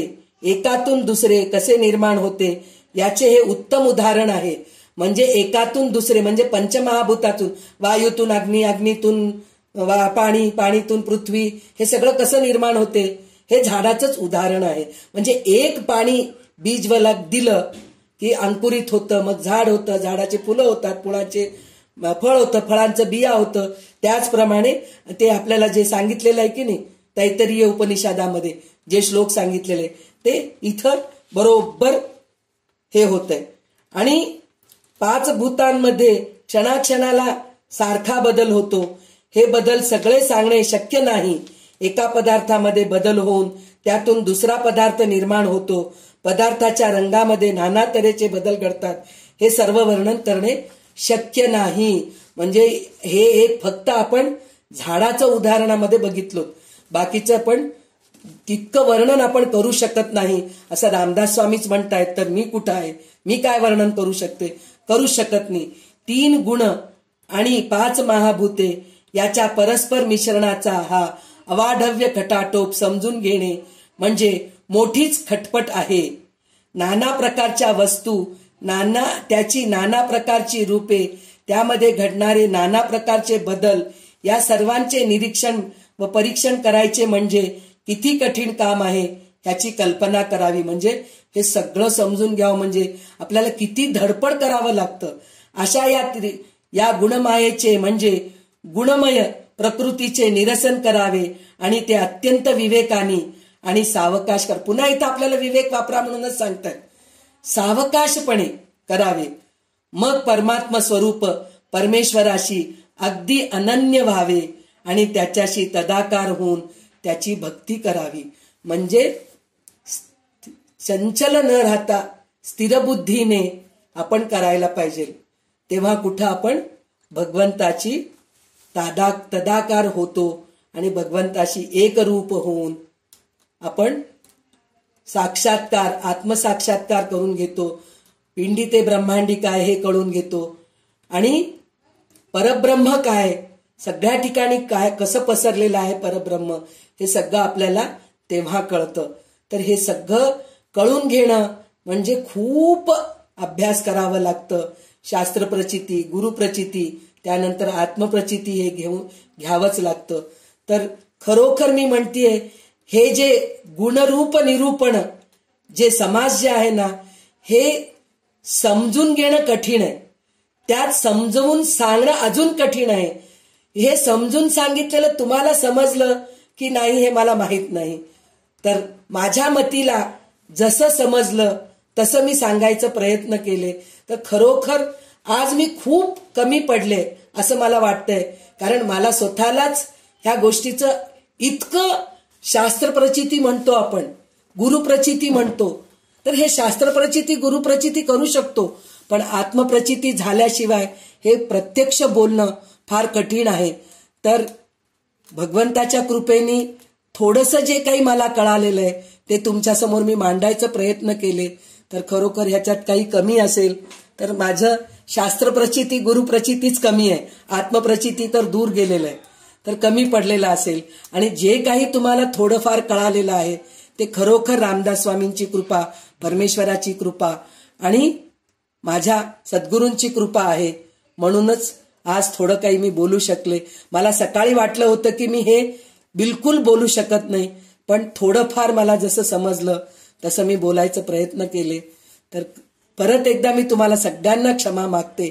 आणि आता कल्याणकरी रामराया उषा म्हणेल आणि आज आपण इथेच थांबू. आज थोडंसं उशीर झालेलं आहे, कारण हे काय म्हणतात, परब्रह्म कळून घेणं, आकलन करून घेणं हे छोटं विषय नाहीये. त्याला खूप वेळ लागतं आणि काय म्हणतात, खूप बोलावं तरी सुद्धा शब्द कमी पडतात. तर त्याच्यासाठी थोडं वेळ झालंय, मला क्षमा करा.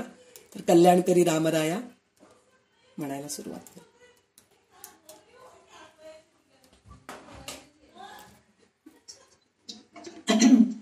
कल्याणकरी रामराया, रामराया कल्याणकरी रामराया. जनहित विवरी, जनहित विवरी, जनहित विवरी, कल्याणकरी रामराया. तळमळ तळमळ होतची आहे, होतची आहे, हे जनहाती धरी दयाळा, कल्याणकरी रामराया. मी म्हणू का?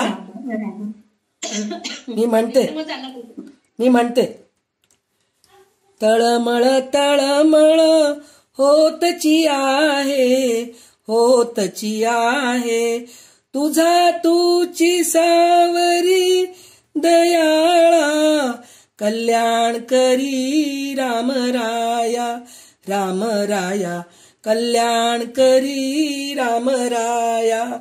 अपराधी जन चुकतची गेले, चुकतची गेले, हे जन हाती धरी दयाळा, कल्याणकरी रामराया, रामराया कल्याणकरी रामराया.